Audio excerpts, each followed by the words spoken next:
Chapter 338. Please scan the QR code below to download the app for more exciting content. Novels are updated at a faster rate. Millions of novels are free to read. Novels with connotations that can't be found online can be found here.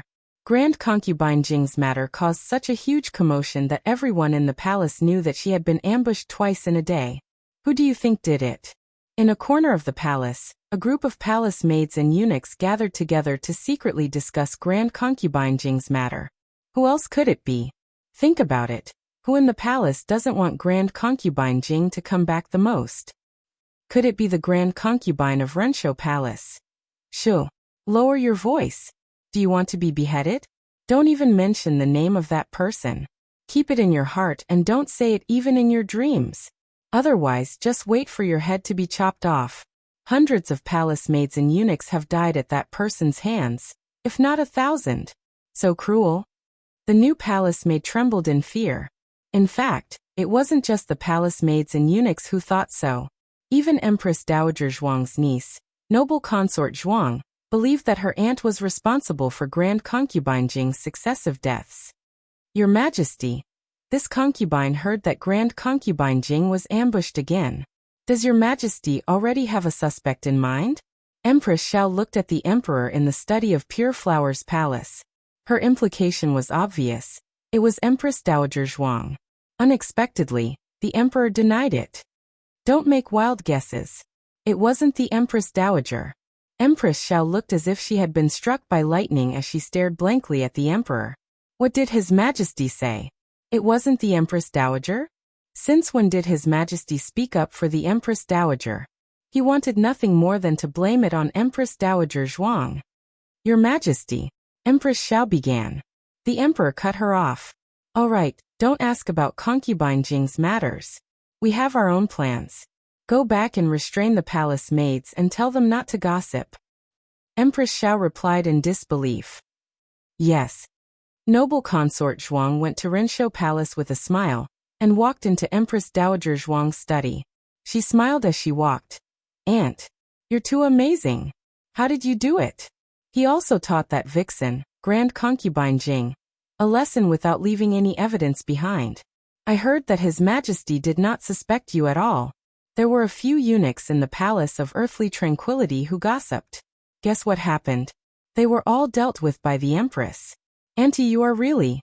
Noble consort Zhuang was halfway through her words when she saw Empress Dowager Zhuang's cold, knife-like gaze. She quivered. Aunt, do you have nothing better to do? Empress Dowager Zhuang said with dignity. Noble consort Zhuang was suffocated by her aunt's powerful aura. She didn't dare to look directly into Empress Dowager Zhuang's eyes. It was a trust in a person's sincerity and ability. It was quite satisfying. Empress Dowager Zhuang snorted. Gu Jiao and Xiao Lulang returned to Baishui Alley. Tonight, the owner of the orchard had invited a theatrical troupe to set up a stage in the orchard. The neighbors all went to watch the play. Yao Shi and the family's children also went. The home was empty. Although they had eaten dinner, after the ruckus in the palace, the two of them were a bit hungry. Let's go out and eat. Xiao Lulang said. In the end, he couldn't bear for her to cook in the middle of the night. Moreover, this place was close to the busy streets. It was very convenient to eat anything. Okay. Gu Jiao agreed. They went to Xuanwu Avenue. The capital was always very lively on summer nights. The shops were lined up in rows and the hawkers' stalls were like a long dragon. In the middle of the street, there would occasionally be carriages and horses slowly passing by. On both sides, there was an endless stream of people.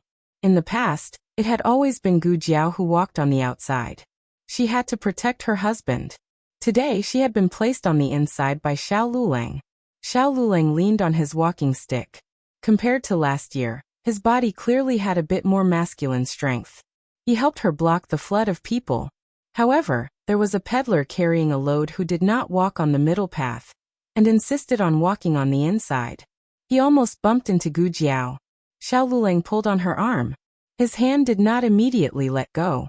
After a moment of hesitation, he slid down to hold her hand. Don't get lost. Gu Jiao was surprised. She then smiled. Okay. Husband, don't get lost. Xiao Lulang was almost dazzled by her smile. He looked forward and asked, "What do you want to eat?" Anything is fine," she said. "What do you want to eat?" he said. "Anything is fine for me too." The two of them were not picky eaters. Xiao Lulang looked to the east and said, "There's a new noodle restaurant over there. Do you want to try it? Their braised noodles are very delicious." "You've eaten it before?" Gu Jiao turned her head to look at him and asked. He nodded. "I ate it when I was young. At that time, their family had not yet opened such a prosperous area. They had to go to a very remote suburb to eat it. In the past few years, they seem to have made a fortune and opened several branches. As for his previous identity, he would not take the initiative to talk about it. However, if it was brought up, he would not deliberately avoid it. However, he had never admitted who he was. Marquis Xianping's illegitimate son, Xiao Lulang. This was the only identity he could reveal to those close to him. There were not many people who knew about this identity. In his family, only Gu Jiao, Madame Miao, and the little monk knew about it. Gu Yan, that little imp, might have guessed something, but he should not have guessed as far as Xiao Heng. As for Gu Jiao, Xiao Lulang did not ask how far she had guessed.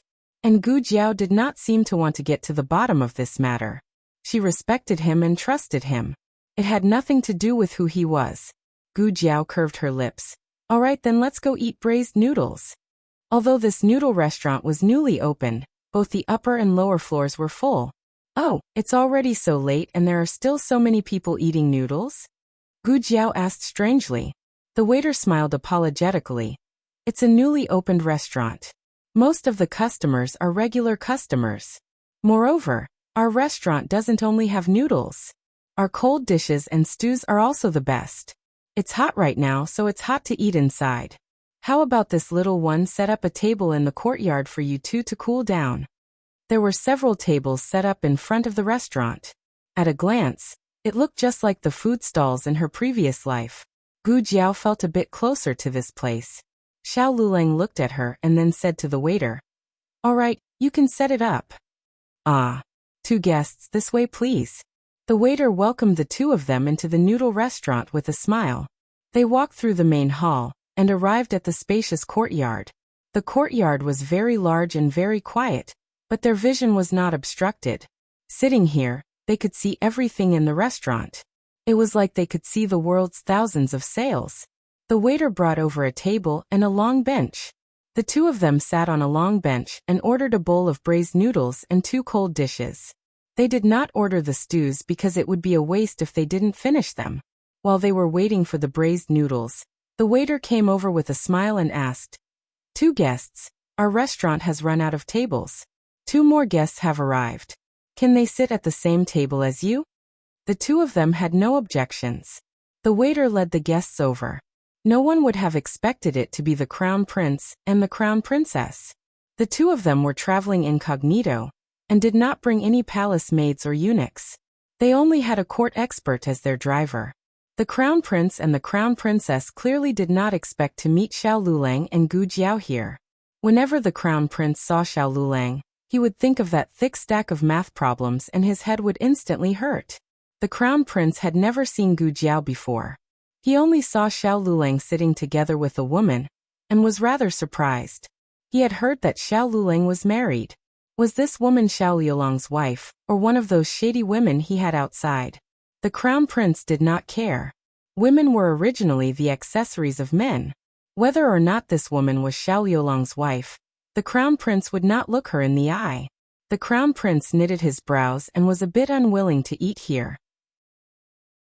After all, no one would be in the mood to eat when facing a teacher like Xiao Lulang. Their minds would be filled with his questions, all right? But the Crown Prince could not chase Xiao Lulang away. That would be too arrogant and despotic. It would not match the reputation he had built up in the past few years. He wanted to leave. The Crown Princess suddenly pulled on his sleeve and said softly, "Your Highness, there is a seat here." The Crown Prince thought, "Don't you recognize who that fellow is? Xiao Lulang, my uncle's illegitimate son, my imperial father's trusted official, my Hanlin Academy teacher." The Crown Princess said warmly, "It seems to be Xiao Xiuzhua. What a coincidence." As she said this, her gaze landed on Xiao Liulang's incomparably handsome face. At this time, the waiter brought 2 bowls of braised noodles over. "Guests, your braised noodles."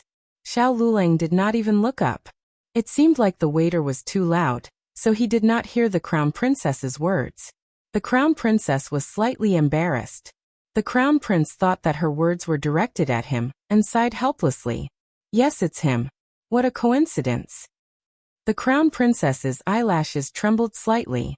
She said with a smile, "The capital is so big. To be able to meet while eating supper, it must be fate between the crown prince and Xiao Xiuzhua." Her voice was not loud, but it was just loud enough for Xiao Liulang and Gu Jiao to hear. Both of them ignored her. The crown prince said disdainfully, "Who wants to be fated with him?" "I'm hungry," the crown princess said. Then sit down." The crown prince reluctantly pulled the crown princess to sit down across from the two. He said to the waiter, "Bring out all of the delicious dishes here." "Can the crown prince finish them all?" Xiao Liulang finally paid attention to him, but his tone was not good. The crown prince swept a glance at the 2 bowls of braised noodles in front of the two, and thought that this was too shabby. He said generously, "Tonight it's my treat. Xiao Xiuzhua can eat as much as he wants, no need to be courteous with me. If the salary of Hanlin Academy is not high, Xiao Xiuzhua can come to my food to be an aid in name." Xiao Liulang looked coolly at him. "Forming cliques for personal gain is a serious crime. Is the crown prince sure you want to do this?" It was not rare to have aides and customers in the fu. The emperor would usually close one eye, but if it was a disciple of the Son of Heaven, it would touch the emperor's bottom line. Xiao Liulang said neutrally, "I am a disciple of the Son of Heaven and should serve His Majesty wholeheartedly. If the crown prince wants me to go to your fu in name, where does that place His Majesty?" The crown prince choked and did not make a sound. Just now he had been so focused on mocking Xiao Liulang that he had forgotten that this guy was a grand scholar on 2 lists, had been summoned by Fu Huang, and had eaten at the Deer Cry banquet. He was a true disciple of the Son of Heaven. Was he trying to steal Fu Huang's man? If this got out, how would other people view him, the crown prince? "Cough, cough, cough," the crown prince said seriously. "Just now, I was just testing you. Just remember your identity." Soon the two's cold dishes were served. It was a cold dish of 3 shreds, and a dish of braised lamb. Xiao Liulang picked up a piece of the most tender lamb, and put it in Gu Jiao's bowl. The crown princess looked at Xiao Liulang and then looked at Gu Jiao. This was the first time she had seen the two at such a close distance. Xiao Liulang's appearance constantly overlapped with that youthful face in her impression, but also repeatedly peeled away. That bright and straightforward young man, his eyes were innocent, warm and clear. The Xiao Liulang in front of her, however, had an additional sense of alienation and coldness that kept people at arm's length. His facial features lacked the childishness of the past, and he had a bit more of a man's reserved and heroic spirit. However, when he looked at Gu Jiao, his gaze was different from everyone else's. There was a gentleness that even he did not notice. He had once looked at her like this. It was as if his eyes only contained her. The crown princess secretly tightened her grip on her handkerchief. What am I thinking? Why did I think of him as Ahung? This restaurant's lamb was very much to Gu Jiao's liking. She ate with great relish. The crown prince originally did not plan on paying attention to her, but Xiao Liulang had choked him. If he did not respond, the atmosphere would become awkward. He subconsciously turned his gaze to Gu Jiao's face.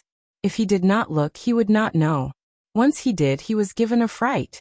How could her face? "Dear guest, your dishes have arrived." The waiter filled the table with the restaurant's signature dishes. Although there was a dazzling array of dishes, for some reason, he felt that Xiao Liulang's plate of lamb was the most delicious. Gu Jiao and Xiao Liulang had more or less finished eating. Just as they were about to leave, Gu Jiao suddenly sniffed. "Waiter, what smells so good?" The waiter smiled and said, "It's our restaurant's osmanthus wine. If dear guest likes it, I will gift you a jar. A new restaurant has opened. Please come back often in the future." "Is this wine?" Gu Jiao looked at the bottle that the waiter handed over and asked. The waiter said, "It's not wine. You won't get drunk. Girls like it the most." Gu Jiao took a sip. In the next second, with a bang, Her small head hit the table and she passed out drunk. It was a good thing that Xiao Liulong's eyes were sharp and his hands were fast, as he quickly placed the back of his hand on her forehead. The waiter was embarrassed. "Dear guest is really unable to handle alcohol," the Crown Prince consort softly said. "We have a carriage, let the coachman send you back." The Crown Prince secretly curled his lips. Why were they being so good to them? Xiao Lulang expressionlessly said, "No need." The Crown Prince chuckled. "See, they don't appreciate it." Xiao Lulang ignored the Crown Prince and used his other hand to gently pat Gu Jiao's small shoulder. He softly called in her ear, "Jiao Jiao, it's time to go back." Gu Jiao's eyes were starry. "It's time to go home," he gently said. Gu Jiao sat up straight. Her phoenix eyes were wide and round and her expression was very serious. "I'm not drunk." He softly coaxed her and his lips slightly hooked. "Jiao Jiao isn't drunk." That clean youthful voice had a trace of a man's magnetism that directly melted people's hearts. Digression. The very, very doting Lulang. The latest chapter of this book is not finished yet. For more exciting content, please scan the QR code below to download the app. Novels are updated at a faster rate. Millions of novels are free to read. Novels with connotations that can't be found online are all available here. https://www.zhbqg.com/89642_8964226/111491418. HTML Genius remembered this website's address in 1 second. www.zhbqg.com Bikuga mobile reading website. Chapter 339. The newest chapter of this book is not finished yet.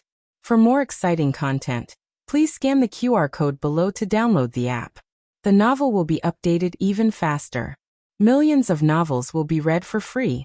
Novels with content that cannot be found online will be available here. The Crown Princess clenched her handkerchief tightly. Xiao Lulang paid the bill and left with Gu Jiao. Don't look at how her expression did not change. As if she was not drunk in the slightest, Xiao Lulang could see that she was really drunk. She just pretended to be very serious. Xiao Lulang held her soft but calloused hand and walked out of the restaurant. The Crown Princess watched the two go out together, ignoring the gazes of the people around them. She suddenly felt a little upset. Even if reason told her that this was not Aheng and was just an illegitimate child of a lowly status, she still could not help but think, if Aheng was still alive, would he also grow up to be such an enchanting man?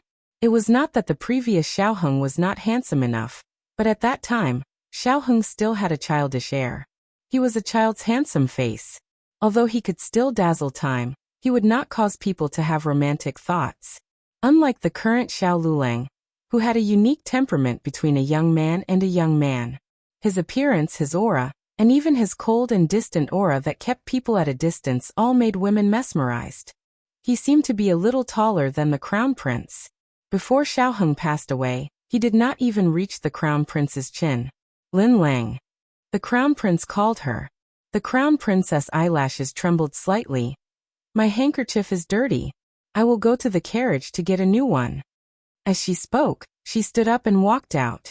She did not get on the carriage. Instead, she followed in the direction that Xiao Lulang and Gu Jiao left. The two turned into a small alley. Gu Jiao did not walk, squatting on the ground and drawing circles. Xiao Lulang looked at her in amusement. "Why aren't you walking?" Gu Three Sui. "I can't walk anymore." Xiao Lulang. "Then what do you do?" Gu Three Sui. "I need a kiss before I can walk." Xiao Lulang squatted down and looked at her deeply. "Are you sure?" Gu Sansui nodded. Xiao Lulang kissed her forehead. Gu Sizhui stood up, but he still didn't leave. One kiss was not enough. When the Crown Prince consort arrived at the entrance of the alley, she saw the ambiguous scene between the two of them in the alley. In the pitch-black alley, there were two inseparable figures. Xiao Lulang pressed her against the wall. One hand circled around her back and hugged her slender waist, pulling her into his embrace. His other hand clasped the back of her head and lowered his head to press down on her. Even through the darkness, The crown princess still felt this man's possessiveness and gentleness. There was clearly a strong and domineering aura on his body, but he restrained it carefully. How could he, Linlang? The crown prince shook the crown princess's shoulder. The crown princess suddenly came back to her senses. She had already returned to the crown prince's side, but her mind was full of the scene of Xiao Lulang lowering his head and kissing Gu Jiao. She couldn't see it clearly because she was too far away, but the ambiguous aura filled her entire chest like a raging flame. She calmed down and said with an embarrassed smile, "Your Highness." The crown prince looked at her in puzzlement and asked, "The food is cold. Why aren't you eating? I called you for a long time, but you didn't hear me. What were you thinking about?" The crown princess didn't know what to say, her mind in a mess. The crown prince furrowed his brows. "Was it that Xiao Lulang? You seemed to have lost your soul when you saw him. You thought of Aheng, didn't you? You haven't forgotten Aheng." The crown princess lowered her eyes, saying, "Please calm down, Your Highness. I wasn't thinking about him just now, but about the girl next to him." That ugly girl with a birthmark on her face? The crown prince was still skeptical. In order to wash away the suspicion that she was thinking about Aheng, the crown princess could only brace herself and shift the topic to Gu Jiao. "Does Your Highness know who that girl is?" "Who?" the crown prince casually asked. The crown princess said, "She is together with Xiao Xiuzhua." Is the crown prince not curious about who she is? The crown prince said without much concern, "It's either his wife or his concubine, or it's just a flower outside. This prince has seen this sort of thing many times, so there's nothing strange about it. What this prince is curious about is, this Xiao Lulang is the new top scholar. Why did he find a girl with such an unbearable appearance? She is the daughter of Ding and Marquis Manor," the crown princess said. The crown prince was startled. "The Gu family's young miss? This prince has seen the Gu family's young miss. She didn't look like this." The crown princess warmly said, "The Gu family's second young miss that Your Highness saw was a girl from the countryside that was mistakenly picked up.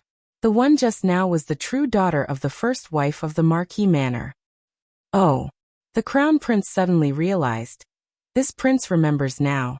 This prince has indeed heard of such a thing. It was not the crown prince's fault for not remembering it. There were many people in the capital. There were large families and large families. There were many more melodramatic things than this. He would just treat it as a topic of conversation after a meal. How could he really remember it? The crown prince knit his brows.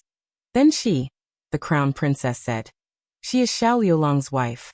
The two met in the countryside and got married. It was only after they got married that they found out that they were the wrong daughters."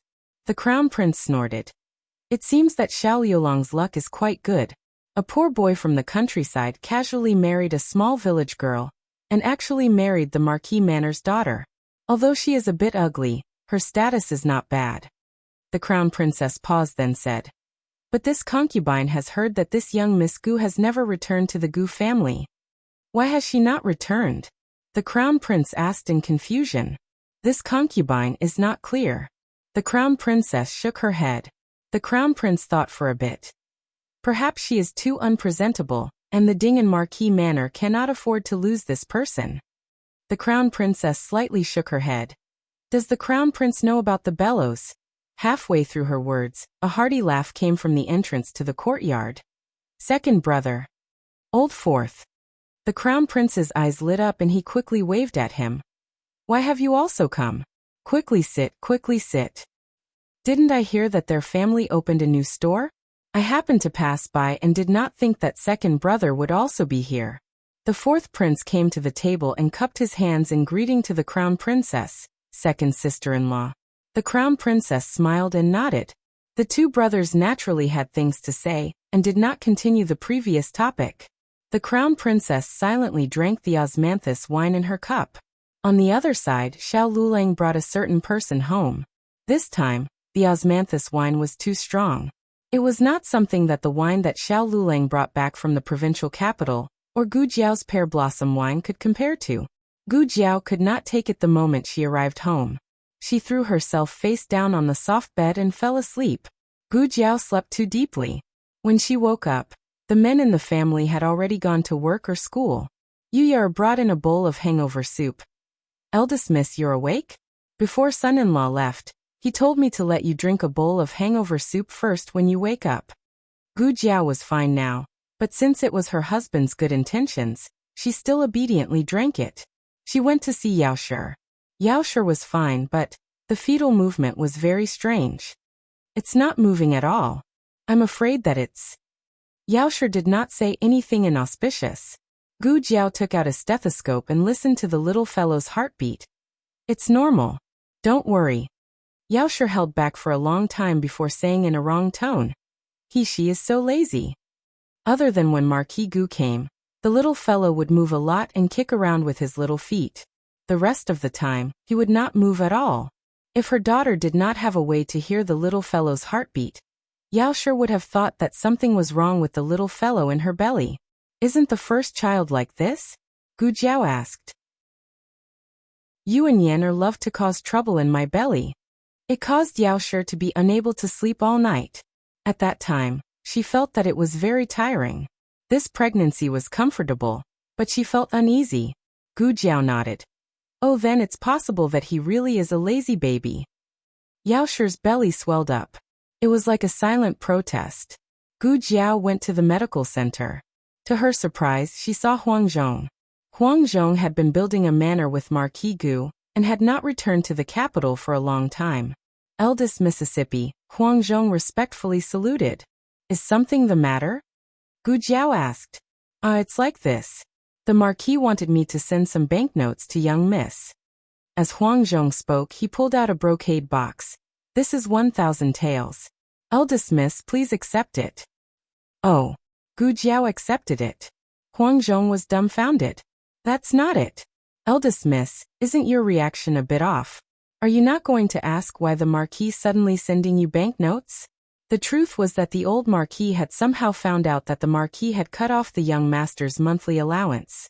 He was furious and taught the Marquis a lesson. After that, he forced the Marquis to open his little treasury and took out a sum of money to send to the eldest Miss. Forget it. The eldest Miss' way of doing things was strange. She would even beat her own father. How could she be expected to act like a normal person? Huang Zhong gave up on the treatment. He only needed to clearly explain what needed to be explained. He continued. This 1,000 taels is for the eldest Miss to thank the eldest Miss for taking care of the young master. Also, there is 10 taels of monthly allowance for the young master. In the future, the manor will send 10 taels of silver to the young master every month. Gu Jiao nodded. Got it. I will pass it to Yan. In the evening, Gu Jiao returned home.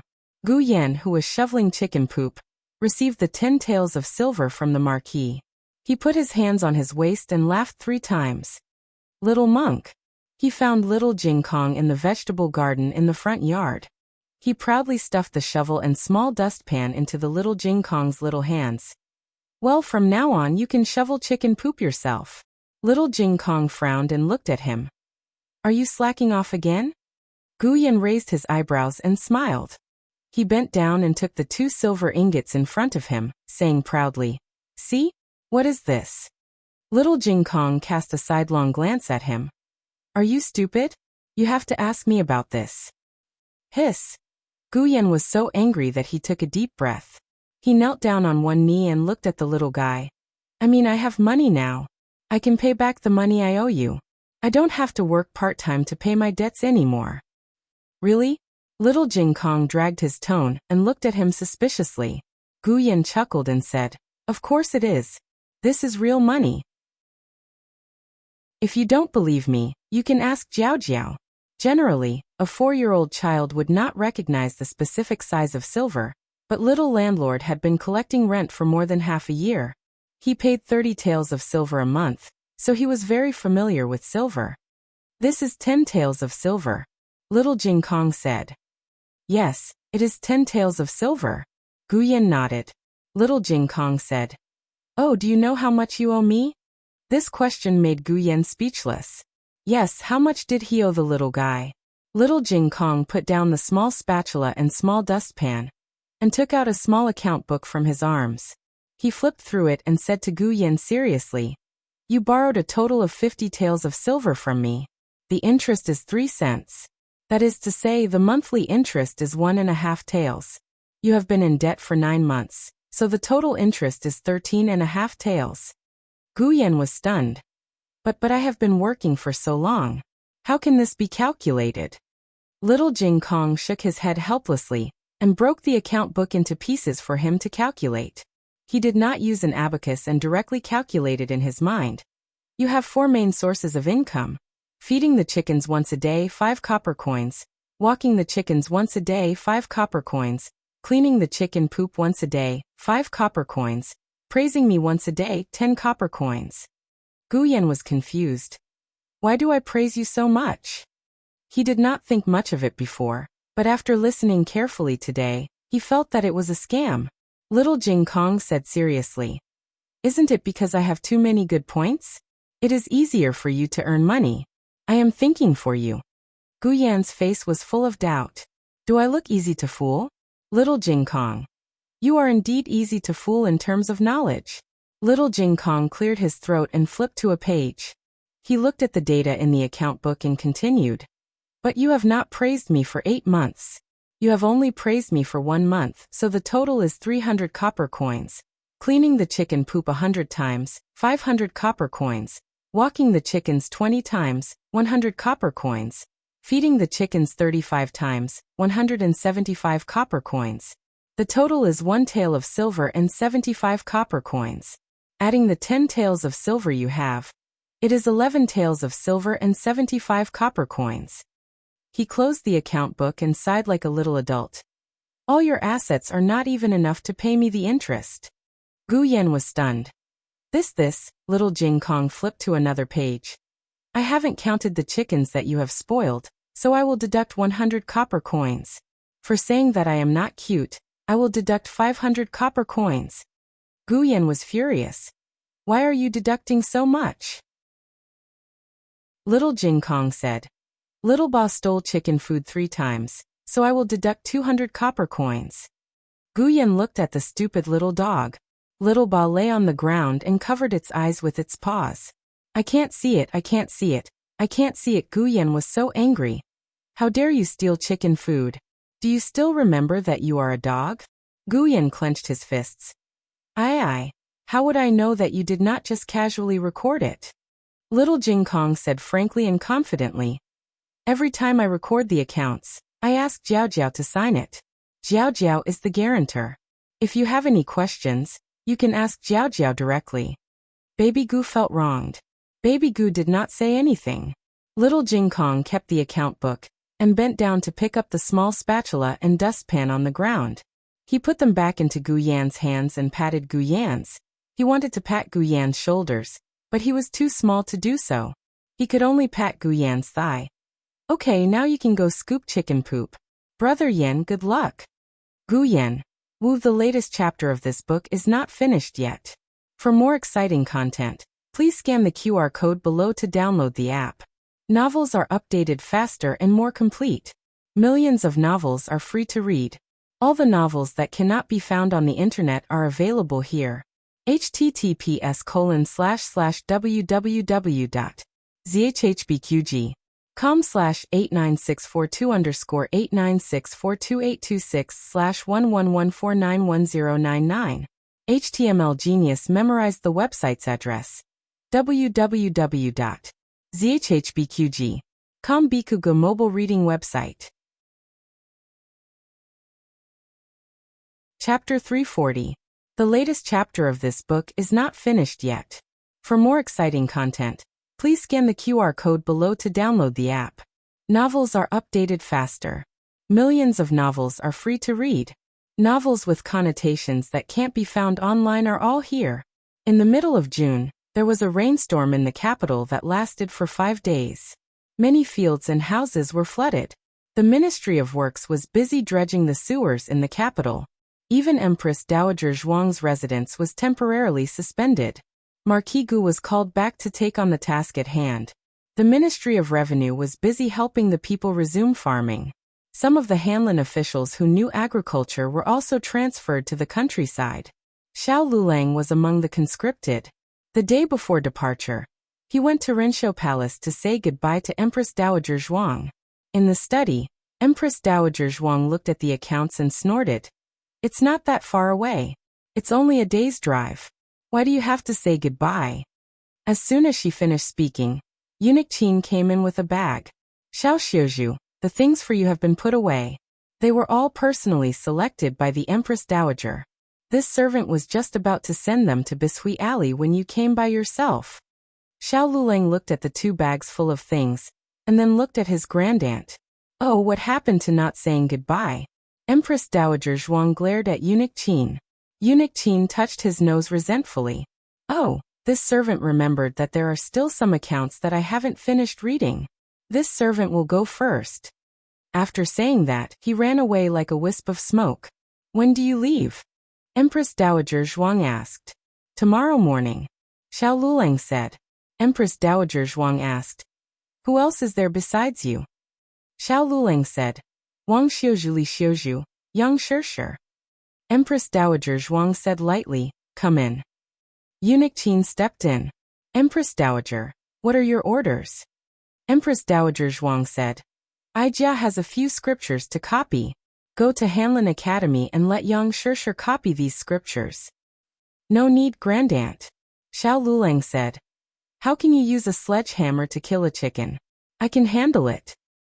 Empress Dowager Zhuang thought that she really couldn't overprotect him. This kind of small fish and shrimps for this boy to practice. Is dinner ready? Empress Dowager Zhuang asked Eunuch Qin. Eunuch Qin hurriedly smiled and said, I'm just waiting for Empress Dowager to summon the meal. Xiao Luleng accompanied Empress Dowager Zhuang to have dinner at Rinshou Palace, and then planned to leave. Empress Dowager Zhuang said indifferently, I've been sitting here all day. I'm going out for a walk. Eunuch Qin thought to himself, just say that you want to give it to Lord Xiao. Xiao Liulong's lips curled slightly. All right. The 2 of them left Rinshou Palace. The torrential rain not only flooded a small part of the capital, it also flooded quite a bit of the imperial palace. Fortunately, Rinshou Palace was the palace with the most real power. All the water had been dredged out, and the roads had been filled up. All the way to the main entrance of the imperial palace was unobstructed. The Pure Flowers Palace was also unobstructed. The setting sun was beautiful today, and the weather was cool and refreshing. Grand concubine Jing sat on a palanquin with an imperial canopy. She wore a nun's robes and a nun's hat, which didn't fit in with the luxurious palanquin. Grand concubine Jing had been recuperating in Pure Flowers Palace ever since she was injured. After several days of torrential rain, the imperial physician said that she couldn't always stay in her chambers and should go out for some fresh air. Thus, the emperor had people carry her out in a palanquin. Empress Dowager Zhuang didn't sit in her own carriage because she wanted to accompany Xiao Luleng. Now that the 2 parties met unexpectedly, it was Grand Concubine Jing who was high and mighty. Eunuch Qin was about to scold her for not getting off the palanquin when she saw the Empress Dowager. However, Xiao Luleng was 1 step ahead of him. He performed the greeting of a monk and said, Shirtai Jing'an. The expressions of the servants beside Grand Concubine Jing changed. What nun Jing'an? This was Grand Concubine Jing. Even His Majesty addressed her as mother. Grand Concubine Jing's expression didn't change. Xiao Luleng introduced. Grand Concubine Jing has been away from the palace for too long, and has become a monk. I'm sure you've forgotten your past. This is the Empress Dowager. At this point, no one could refuse to bow to Empress Dowager Zhuang. Get off the palanquin. Grand Concubine Jing raised her hand, and looked at Empress Dowager Zhuang. Empress Dowager Zhuang also looked at her. Both of their gazes were incomparably calm. No one could guess what they were thinking.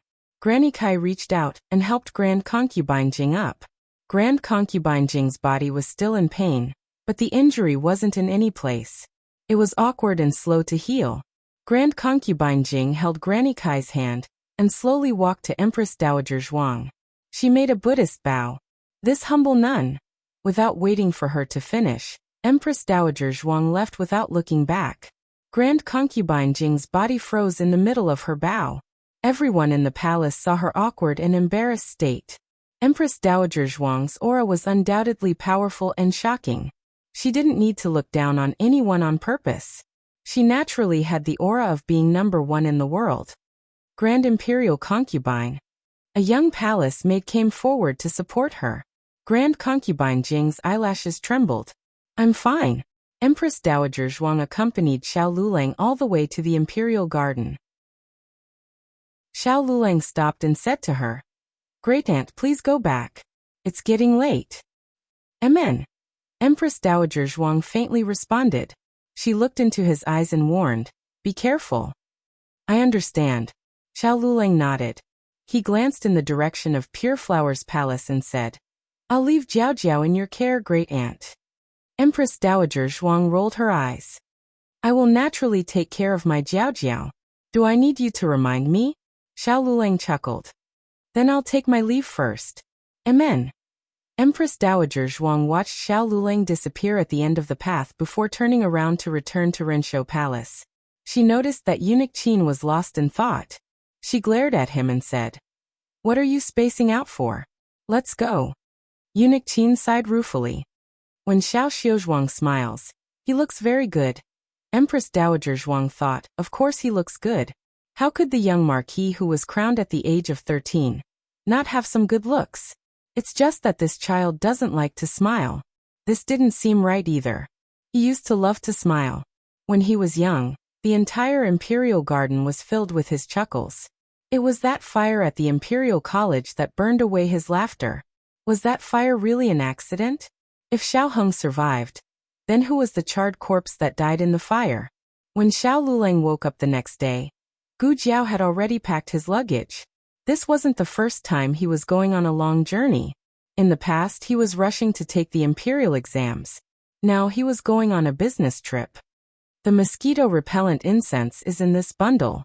The mosquito repellent, diarrhea medicine, and motion sickness medicine are in this sachet. There are also some fruits and dry rations to eat on the road. Gu Jiao knew that he didn't have much money on him. If he didn't earn money to pay the rent, then it would be used for her household expenses. Gu Jiao put 100 taels of silver in the innermost part of the bundle, as well as a bag of silver and copper coins. Xiao Lulang took the bundle. I'll be back in half a month at the earliest. At the latest, I won't be back later than next month. Take care. Gu Jiao sent him to the carriage. Lu Quan first sent him to the Hanlin Academy. All the Hanlin officials took the carriage to the countryside. Little Jing Kong went to school, so he didn't make it in time to see him off. After Xiao Lulang left, Gu Jiao went to the medical center and stayed there for the whole morning. Then she changed into men's clothes and put on a mask before going to the Thai and martial arts club. She had been very busy these days and hadn't come for a long time. She had to recover her strength as soon as possible. She didn't want that kamikaze soldier to run away the next time she saw him. She wanted to put him in a sack. Gu Jiao didn't meet any difficult opponents today. After fighting a few rounds, she came out uninterested. She rubbed her wrist and walked back. Because some of the streets in the city were still flooded, she didn't take the same route as before. Instead, she took a big detour. On the way back, she met the beggar who had set up the chessboard last time. The beggar still covered his face with a book, as if he was asleep.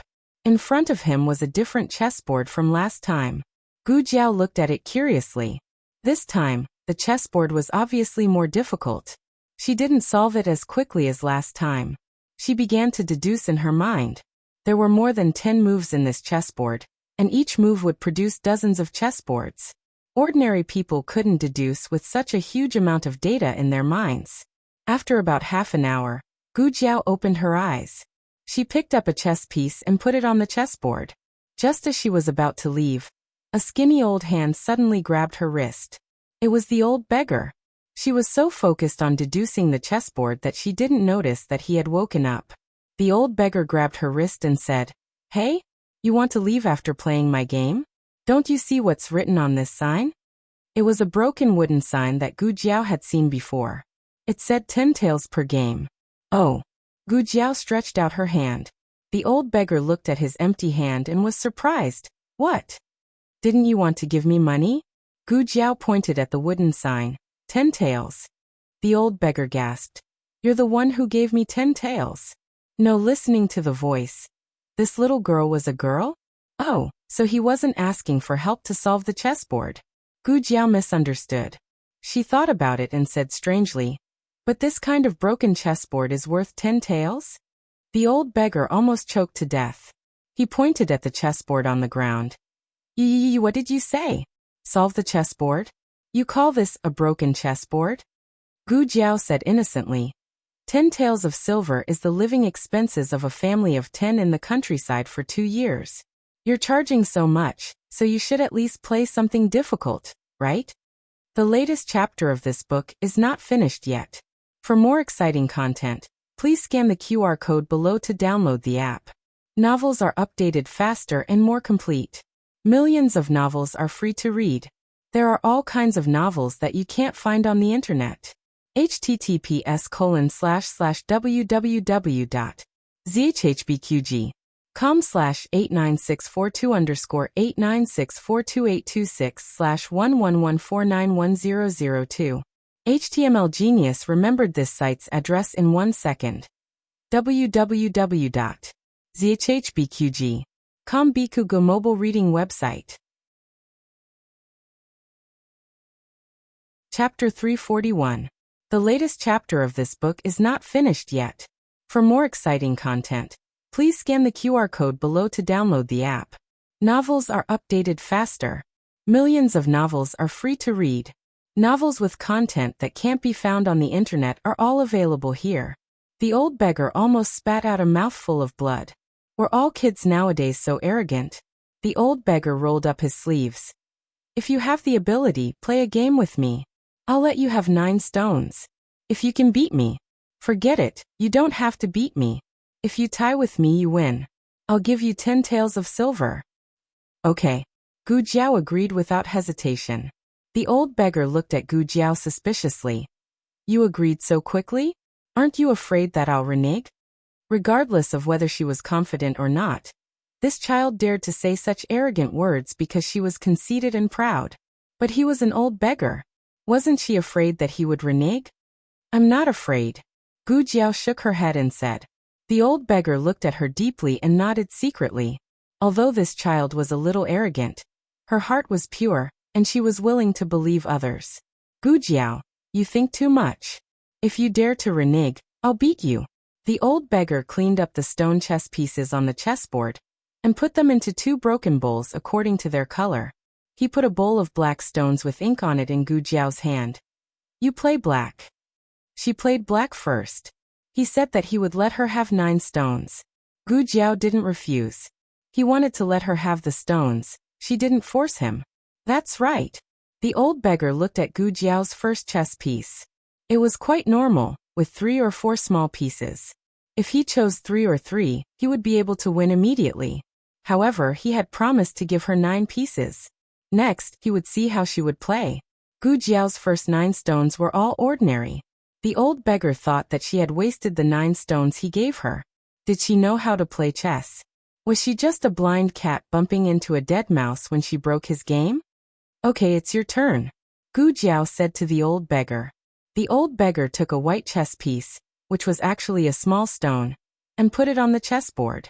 An old man and a young man were squatting by the roadside playing chess. One of them had an open book on his head, while the other was wearing a coquettish mask. The moves on the chessboard were messy and strange. From time to time, people would pass by and stop for a moment out of curiosity, but they couldn't understand what they were doing. Is this how you play chess? A young scholar asked. He knew how to play chess, but he had never seen such a way of playing chess. It was simply too preposterous. They didn't attack where they should attack, and didn't defend where they should defend. He's just an old beggar and a lunatic. Do you really expect him to know how to play chess? That brat's brain must not be damaged to actually play with him. I think these 2 people are either crazy or idiots. What the hell are they playing? Let's go. What's so interesting about 2 idiots playing chess? It was better to go to the Qinghuan Chess Club. It was said that there were several masters there, and there would be 3 games of masters today. Have you heard of Mao Shan Hermit? Why haven't I heard of Mao Shan Hermit? He's a master of our Zhao country. Is he also in the Qinghuan Chess Club? Yes. Then let's go and have a look. The onlookers all dispersed when they heard the name of Mauchon Hermit. There was only a 3-year-old boy who was eating candied haws. He didn't know how to play chess, and he was just looking for a place to eat candied haws. The old beggar and Gu Jiao were not people who cared about the opinions of others. Whether there were people watching, cheering, or ridiculing, it didn't affect them. The two of them concentrated on playing chess. If Mauchon Hermit came here, he would be able to see what kind of murderous intent and stormy waves were hidden in the seemingly messy chess game. The old beggar didn't pay much attention at first, but after a few steps he noticed that something was wrong. What a tricky move. Her 9 sons seemed to be scattered in the east and 1 in the west, without any order, but in reality, it was a huge net that covered the sky, tightly blocking every single one of his escape routes. He played the second half of the game seriously, and finally tied with Gu Jiao. The old beggar laughed in surprise. Little girl, you're the first one who tied with me at such a young age. Where did you learn from? No teacher. In her previous life, she watched people play chess in the park, and then she learned it by herself. Occasionally, she would play chess with her godfather. Her godfather was a very busy man, but as a reward for every task she completed, he would spare some time to play with her. The old beggar looked at Gu Jiao seriously to make sure that she wasn't lying. Then he was really surprised. The tie today was mainly because he was careless and underestimated the enemy. He thought that the little girl didn't know how to play chess, so he played carelessly. If he played seriously from the beginning, he could still beat the little girl even if he lost 9 pieces. But the little girl didn't specially find someone to learn chess. In other words, she learned it by herself. Her talent was very scary. The old beggar said again, "Have you played chess with a master?" Gu Jiao thought for a moment. Have you played chess? Her godfather should be considered a master. Anyway, she didn't win against him. The old beggar was secretly relieved. That was more like it. Otherwise, it would be too scary if only she and he could play at such a high level. However, even with the experience of playing chess with a master, it wasn't easy to figure it out. She was a talented child. The old beggar looked at Gu Jiao with admiration. Just as he was about to ask her name and where she lived, Gu Jiao spoke first. You said it before. If it's a tie, it's your loss. Silver. The old beggar's mouth twitched. Can you not ruin the atmosphere at such a critical moment? The old beggar took out a few pieces of silver from his wrinkled money bag with a dark face. It added up to about 10 taels, which was all he had. He handed it to Gu Jiao. For you, for you, for you. Gu Jiao counted and weighed it. She picked out the smallest one and gave it back to him. I said that I only need 10 taels. She was honest. Gu Jiao got up and left after taking the silver. The old beggar stopped her. Hey, wait. You haven't told me your name yet. Are you still coming tomorrow? Gu Jiao walked away. 10 taels for a game. Gu Jiao came back again. The old beggar was speechless. Gu Jiao went back to the clinic to change her clothes. Little Jing Kong ran into her small courtyard. Jiao Jiao. He ran too fast and fell down again. Fortunately, the wrestling monk's reputation was not in vain. He held his head and rolled half of the courtyard to the stairs like a small winter melon. Then he got up as if nothing had happened, and went up the stairs valiantly. He was not delicate at all. Jiao. He entered Gu Jiao's room with a letter in his hand. Gu Jiao just put away the mask and turned to look at him. You're out of school so early today? Who sent you here? Brother Yen, little Jing Kong said.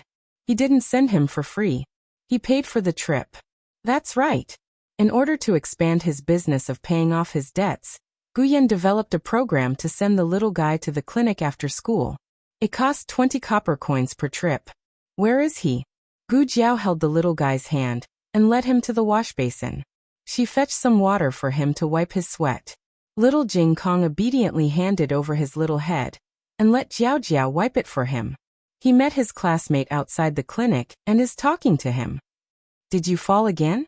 Gu Jiao finished wiping his little head and found a lot of grass on his body. Yes. Little Jing Kong suddenly felt wronged. He pulled up his pants and said with tears in his eyes, It hurts. Gu Jiao looked at his non-existent wound and washed his face and hands. Okay, I'll rub it for you. Little Jing Kong squinted his eyes in enjoyment. After rubbing his calf, Gu Jiao looked at the letter in his hand. What's that in your hand? A letter. Little Jing Kong said. I received a letter from Brother Ming. Ming the son of Prince Yu and his wife, was the little envoy of the Liang Kingdom. Before leaving, the two little guys agreed to exchange letters. She didn't expect Ming-er's letter to come so soon. I want to read it with Jiao Jiao, Little Jing Kong said seriously.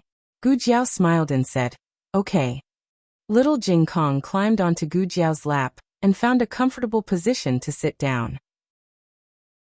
He leaned his little head on Gu Jiao's arm and handed the letter to her. Jiao Jiao, read it. Gu Jiao opened the letter. To Jing Kong. Jing Kong, I see that Xin as well. I am Brother Ming. Do you remember me?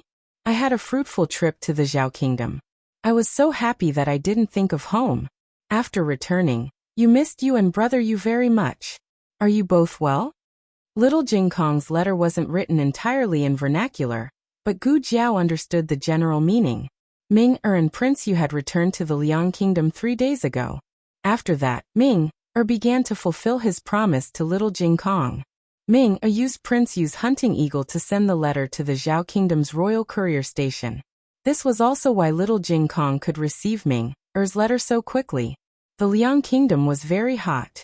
Ming-er said in the letter that he was about to become a steamed bun because he was going to be 10 years old and was no longer a child. It was time for him to learn the etiquette of a prince, so he would be very busy. In the process of reporting to the king of the Liang Kingdom, a major event happened. The king of the Liang Kingdom was dissatisfied with Prince Yu's decision to exchange the glaze technology to the Zhao Kingdom. He almost punished Prince Yu. From this, Gu Jiao could see how much Prince Yu had compromised for Ming-er. However, the letter also said that the king of the Liang Kingdom didn't punish Prince Yu because Ming-er offered the long-lost original music score of Master Yu-in, Reflected Shadow. Master Yu-in was the best musician in the 6 kingdoms. He not only made the best imitation of the Fuxi zither, but also created the peerless divine songs Graceful Grace and Reflected Shadow that were suitable for both the Fuxi zither and the jade flute. Graceful Grace was the first half of the song, and the music score was in the Liang Kingdom's palace. However, the music score of Reflected Shadow was lost. Master Yu-in himself disappeared from the Liang Kingdom 5 years ago.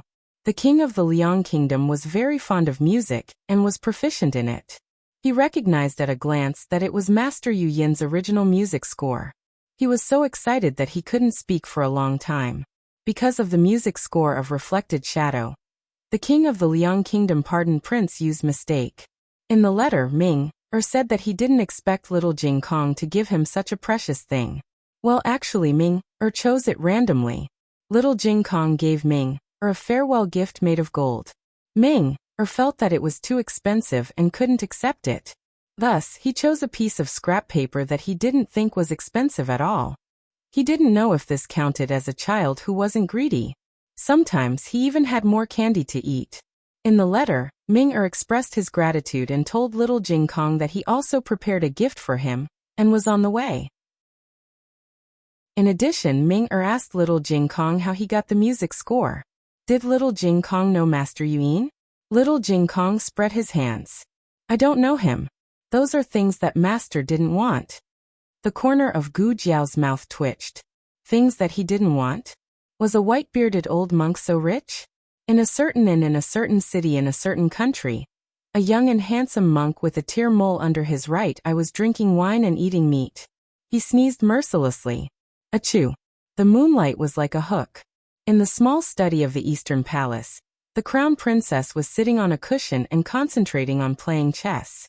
She was playing chess by herself. The little palace maid beside her was gently fanning her. Yes, I'm done. She placed the last chess piece and heaved a sigh of relief. She ordered, You don't have to fan me anymore.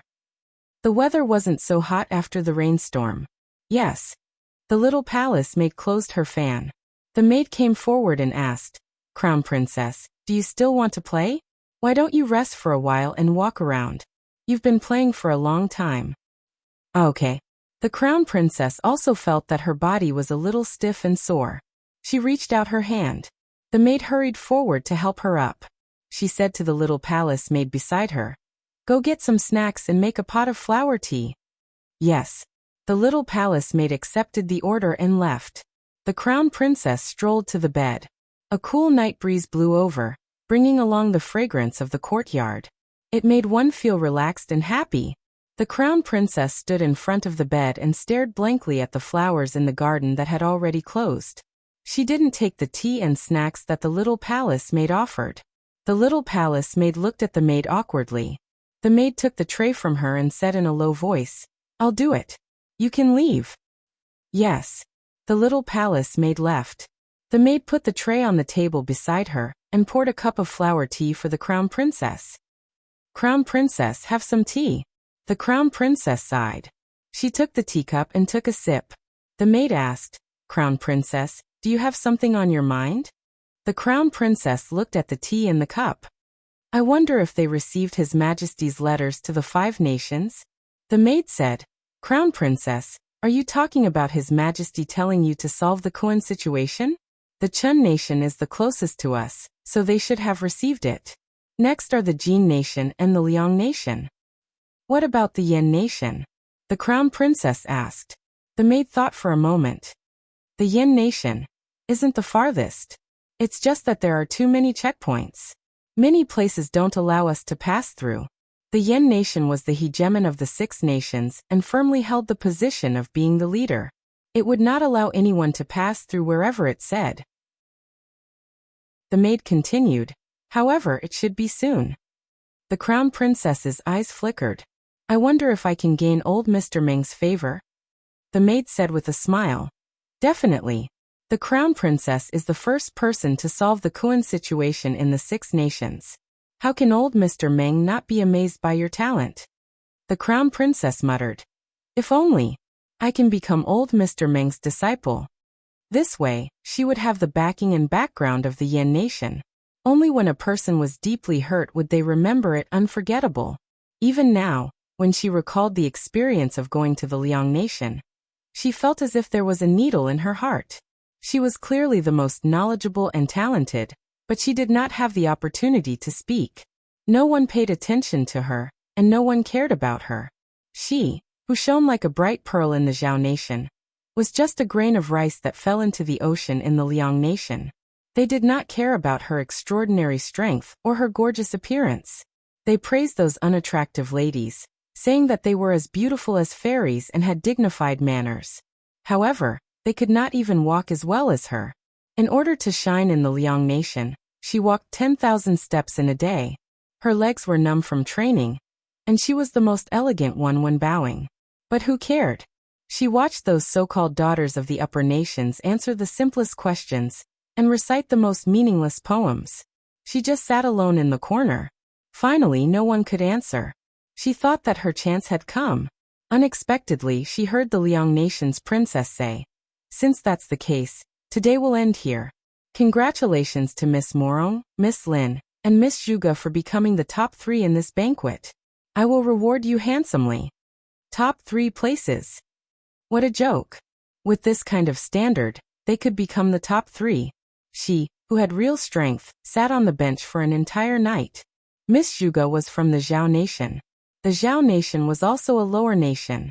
However, because she had a great scholar as a teacher, she was also praised by the Liang nation's princess. Old Master Meng was also from the lower nation.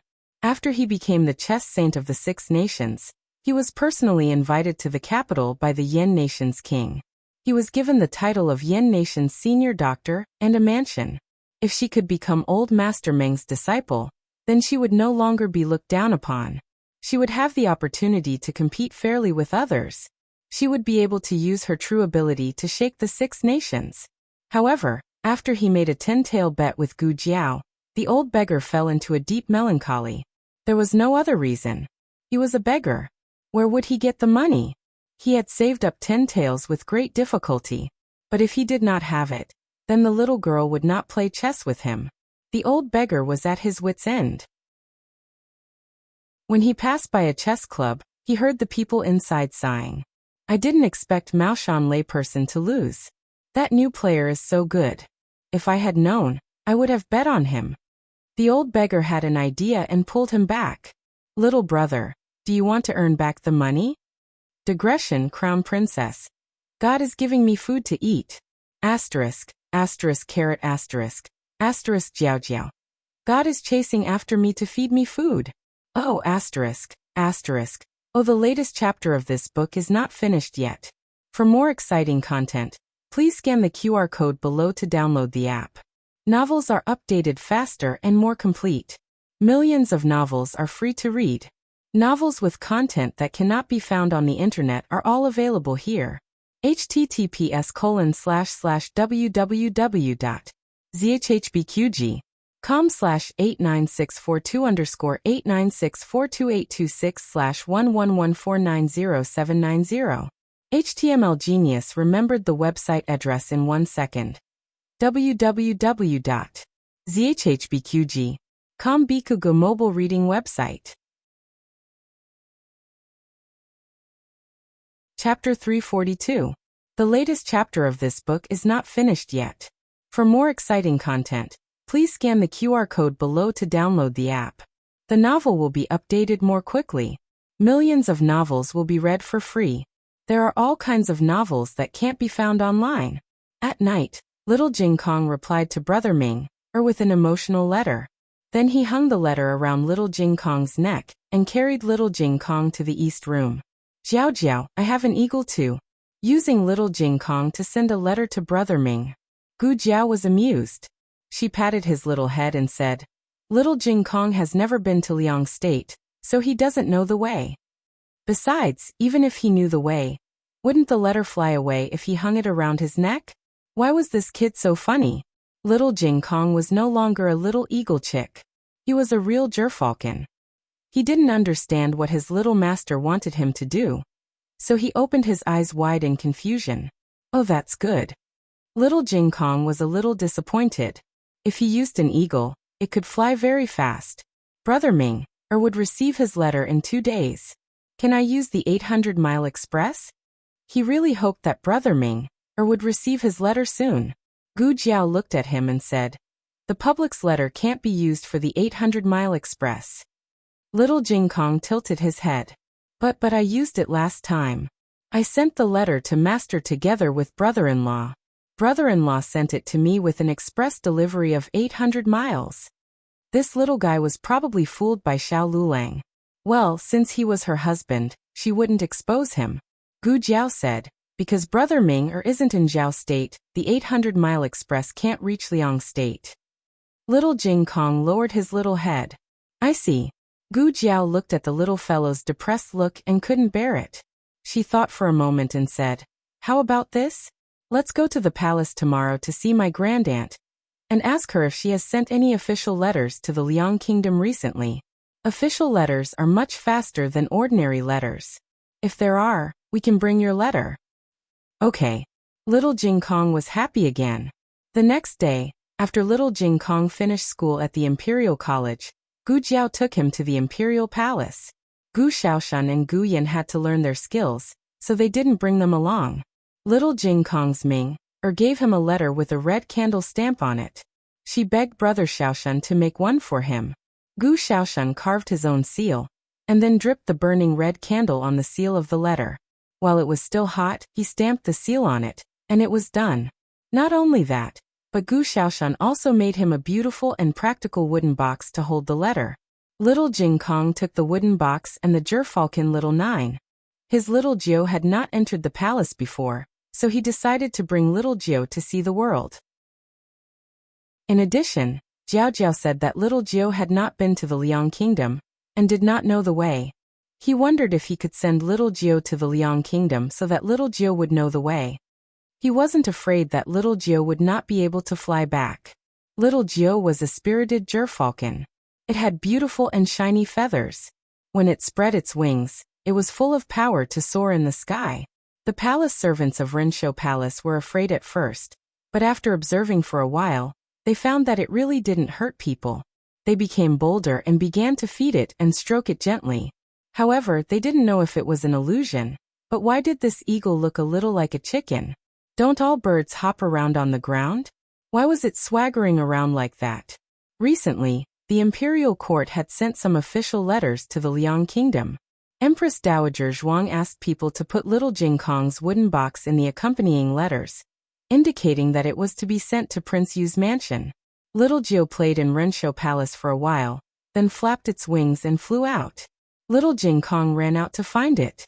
Eunuch Qin hurriedly sent 2 palace masters to follow it. Little Jing Kong ran all the way to the imperial garden.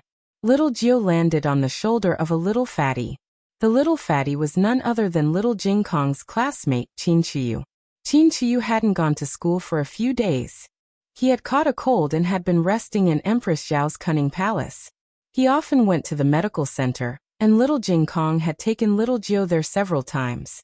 Except for the first time when they almost ate each other, he and little Jiu got along quite well. Brother Qiyu, little Jiu came to find you. Little Jing Kong ran over. Qin Qiyu didn't run to him excitedly like before. Qin Qiyu hesitated for a moment and turned around. Little Jing Kong came behind him and looked at him in surprise. Brother Qiyu, what's wrong with you? Qin Qiyu lowered his head and tried to control himself not to turn around. He already knew who little Jing Kong was. Although little Jing Kong wasn't a member of the Zhuang family, he called Empress Dowager Zhuang his grandaunt and had a close relationship with Renshou Palace. Although he was only 8 years old, he vaguely understood that Empress Dowager Zhuang didn't like him, his parents, and even his brother and sister-in-law. He didn't have any relationship with Renshou Palace. Brothers were important, but so were his parents. He had his parents first, and then his brothers. He couldn't abandon his parents for someone else. He felt sorry for little Jing Kong. But it was so sad. They were such good brothers. They fought together, skipped class together, collected protection fees together, and ran away together. Brother Qiyu. Little Jing Kong walked in front of him. Are you crying? I'm not. Qin Qiyu quickly raised his hand to wipe his tears. Little Jing Kong didn't understand why his friend was so sad. He thought for a moment and said seriously, I heard that you were sick. Are you crying because you haven't recovered? Jiao Jiao is a very good doctor. She's in the palace. I can take you there and ask her to take a look at you. I'm not crying because of this. Qin Qiyu roared in his heart. Brother Qiyu? Little Jing Kong tilted his head and looked at him. There was a hint of worry in his eyes. The cute little guy was as innocent as a cub. Qin Qiyu immediately lost his resistance. He lowered his voice and said in a choked voice, No. I can't go to Renshou Palace. I can't see you either. We are destined to be brothers with a bitter life. In this life, we can only live in each other's memories. Little Jing Kong patted him on the shoulder. Okay, don't worry. Jiao Jiao's medical skills are really good. She can definitely cure you. As he spoke, he held Qin Qiyu's chubby hand. Qin Qiyu wanted to shake his hand off, but for some reason, he felt dizzy and was pulled to Renshou Palace. Qin Qiyu had always been deeply afraid of Renshou Palace. He had never taken the initiative to come here. Except for the necessary greetings during festivals, he would always come here with his father and mother. When he reached the gate of Renshou Palace, he suddenly realized something and turned around to run away. Coincidentally, Gu Jiaojiao was adjusting the swing in the courtyard in the front hall. She saw the 2 little guys and greeted them. Qiyu, you're here. Come in and play with Jing Kong. I don't. Before he could finish his words, he saw the swing that was taller than a tree. His attention was immediately attracted. It was a child's nature to have fun. Moreover, Gu Jiaojiao was here. It gave him the illusion that he was still in the small courtyard of the medical center. In fact, the courtyard here had been remodeled. It was similar to the small courtyard in Clearwater Alley and the small courtyard in the medical center. He walked in a daze. Not only was there a huge swing in the courtyard, but there was also a novel and unique wooden horse and a slide that reached into the rockery. They were all designed by Gu Jiaojiao. Qin Qiyu was stunned. Jiaojiao, Qiyu is sick. Can you take a look at him? Little Jing Kong came to Gu Jiaojiao and asked cutely. Okay. Gu Jiaojiao waved at Qin Qiyu. Come here. Qin Qiyu walked over in a daze. Gu Jiaojiao touched his forehead and then checked his pulse. There's no problem. You're fine. Little Jing Kong looked at Qin Qiyu and said happily. Did you hear that? Jiao Jiao said you're fine. You can rest assured. Don't cry anymore. Go and play. Gu Jiaojiao smiled. It was a child's nature to love to play. No matter how much Qin Chuyu was afraid of Empress Dowager Zhuang in his mind, at this moment, he was just a happy little fat boy accompanied by Gu Jiaojiao and little Jing Kong. The two of them played in the yard until they were covered in sweat. At first, Qin Chuyu was a little restrained. But after playing for a while, he became more excited than little Jing Kong. His laughter and screams filled the yard. Even the trumpet girl couldn't beat him in shouting. Empress Dowager Zhuang, who was reading the memorials in the study, became angry. Little fatty, you're so noisy. Qin Chuyu was having so much fun in Renshou Palace that he forgot about his home and had dinner there. He was so engrossed in playing that when Gu Jiaojiao asked him and little Jing Kong to come in for dinner, he agreed without hesitation.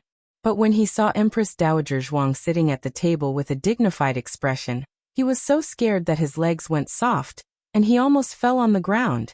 Yes, although he became bolder after going to the Imperial College, he was still a little coward in front of Empress Dowager Zhuang, who was a big evil god. Empress Dowager Zhuang didn't look at little fatty. She sat in her chair calmly. Gu Jiaojiao and little Jing Kong were used to her behavior, so they didn't find it scary. But Qin Chuyu was different. His legs trembled. It was even scarier than being kidnapped by human traffickers. Gu Jiaojiao took Qin Chuyu and little Jing Kong to wash their hands. Then, she took the two little guys to the table and sat down. Little Jing Kong still had his own little chair. Qin Chuyu was 8 years old and could reach the table. He sat between Empress Dowager Zhuang and little Jing Kong, and didn't even dare to move his chopsticks. Every time people from Qingshui Alley came, the small kitchen would cook according to their tastes. When little Jing Kong was there, the dishes would be cute and childish. Looking at the white and tender buns in front of him, Qin Chuyu's saliva flowed down his mouth. The buns were stuffed with red bean paste. The red bean paste was very crushed and had a dense texture. It seemed that it would melt in the mouth. There was a little bit of cheese in it. It didn't taste like milk, but it smelled like milk. Gu Jiaojiao taught the chef from Renshou Palace to make it. Other palaces couldn't eat it. Qin Chuyu only took one bite and fell in love with it. The buns were just appetizers. There were little koi fish made with oranges, little swallows made with quail eggs, milk soup made with strange pumpkins, and Peppa Pig, which Gu Jiaojiao conquered all the young people in her previous life. Crispy meat patties with plum sauce. Wow! Qin Chuyu was shocked. He loved it. He had never eaten anything so cute. Sob. It was so delicious. He was going to cry. Qin Chuyu didn't remember that the Empress Dowager was sitting next to him. He was too busy. Qin Chuyu couldn't stop eating. It had to be said that this little fatty was a little noisy, but the way he ate was very appetizing. Empress Dowager Zhuang glanced at him and didn't say anything. The two kids were full. Qin Chuyu could have 2 more bites, but Gu Jiao was worried that he would eat too much, and said that she would cook for him next time. Can I come again next time? He blinked and asked. Of course, he was asking Empress Dowager Zhuang. Little Jing Kong and Gu Jiao couldn't answer for her. They were most afraid of silence. The palace servants all lowered their heads, and did not even dare to breathe loudly. The Empress Dowager had a clear boundary with Pure Flower's palace. Would she allow the 7th prince to visit her again and again? The last time the people from Pure Flower's palace came here, they accidentally got into trouble. Everyone looked calm on the surface, but they were all listening carefully. Empress Dowager Zhuang replied indifferently. Little Jing Kong patted his friend's shoulder. That's great. Great Aunt agreed. You can come and play with me often in the future. Qin Chuyu was so excited that he waved his arm and knocked over a bowl of soup on the table. Empress Dowager Zhuang was in trouble. The soup splashed all over her body and dripped down. The palace servants' expressions changed. Eunuch Qin quickly stepped forward. Empress Dowager. After eating for so long, the soup had already turned cold. It was just that being splashed all over made her feel very dirty and uncomfortable.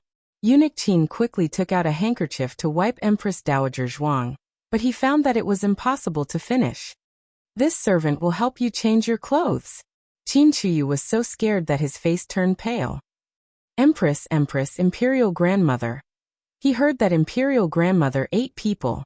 Not only did she eat people, but she also killed people. Enough, don't make a fuss. Empress Dowager Zhuang pushed Eunuch Qin's hand away. She didn't let the palace servants help her, and calmly stood up. Jia is going to change my clothes. Qin Chuyu was dumbfounded. That's it? Imperial Grandmother didn't get angry? She didn't punish him? As the night deepened, Qin Chuyu finally came out of Renshou Palace with his personal eunuch. Eunuch Su, who had been waiting nearby for a while, exclaimed in surprise. He walked forward and held Qin Chuyu's small shoulder. My little ancestor, are you all right? Why did you go to Renshou Palace? Eunuch Su was Empress Zhao's trusted eunuch. Qin Chuyu didn't go to Renshou Palace secretly. Empress Zhao naturally got the news. However, she got it a little late. Empress Zhao thought he went to the East Palace. Eunuch Su grabbed Qin Chuyu's wrist. The Empress is so worried about you. Come with me to tell the Empress that you are safe. Qin Chuyu was pulled forward by him. He asked confusedly, Mother, why are you worried about me? Eunuch Su sighed. Why else? Seventh Prince, you can go to any palace. Why do you have to go to Renshou Palace? Don't you know that you can't go to Renshou Palace? It was no wonder that Empress Zhao had warned Qin Chuyu to stay away from Renshou Palace. It was because Empress Zhao didn't keep an eye on little Xiao Heng more than 10 years ago, and she accidentally went to the vicinity of Renshou Palace. As a result, he was poisoned and almost lost his life. Eunuch Su stared at the eunuch behind Qin Chuyu and said, You didn't stop your master from going to Renshou Palace. I'll punish you later. Qin Chuyu frowned. Don't punish Detzi. I'm the one who wants to go. How dare he stop me? Eunuch Su said, but he should at least send a message to the Empress. Qin Chuyu said seriously, I won't let him do that. If he did, you would take me away and wouldn't let me play at Imperial Grandmother's place. Imperial Grandmother isn't as scary as you make her out to be. What's scary about her? The Emperor's smiling voice came from nearby. The Emperor would be in a good mood every time he saw this little fatty. Your Majesty. Eunuch Su turned and bowed to the Emperor on the sedan chair. He then bowed to Grand Concubine Jing on the other sedan chair behind the Emperor. Grand Concubine. Detzi bowed as well. Qin Chuyu called, Father. The Emperor waved his hand. Get down. Eunuch Wei waved his horsetail whisk and said. The two palanquins slowly descended. Qin Chuyu threw himself at his father. The Emperor was almost knocked over by the little fatty. He smiled and turned his head to indicate to him, Have you paid your respects to Grandmother Jing? Oh. Qin Chuyu left the Emperor's arms and walked to the sedan chair. He bowed to the sedan chair behind it. Greetings, Grandmother Jing. Good boy. Grand Concubine Jing smiled gently and looked at his rosy cheeks with doting eyes. Where did you go today? You seem to be very happy. Qin Chuyu said straightforwardly. I went to Renshou Palace. I saw Imperial Grandmother. Grand Concubine Jing was stunned. The Emperor's face darkened. What did you say? Where did you go? Qin Chuyu shrunk his neck. Renshou Palace. His father's eyes suddenly became very scary. Who told you to go to Renshou Palace? The Emperor asked coldly. I went there myself. Qin Chuyu took 2 steps back. Come to Grandmother Jing. Grand Concubine Jing reached out her hand to Qin Chuyu. Qin Chuyu was scared half to death by his father. He jumped into Grand Concubine Jing's arms as if he had seen his savior. Grand Concubine Jing hugged him gently and said to the Emperor, Your Majesty, don't scare him. He didn't do it on purpose. Qin Chuyu murmured in Grand Concubine Jing's arms. The Emperor frowned. What did you say? Qin Chuyu was finally emboldened in front of his father, perhaps because he had someone to back him up. He mustered up his courage and said, I said that Imperial Grandmother isn't bad at all. Why won't Father let me see her? The latest chapter of this book isn't finished yet. For more exciting content, please scan the QR code below to download the app. Novels are updated at a faster rate. Millions of novels are free to read. There are all kinds of novels that you can't find online. https://www.zhhbqg com/89642_896422826/111490746. HTML Genius memorized the website's address in 1 second. www.zhhbqg.com Biku Pavilion's mobile reading website. Chapter 343.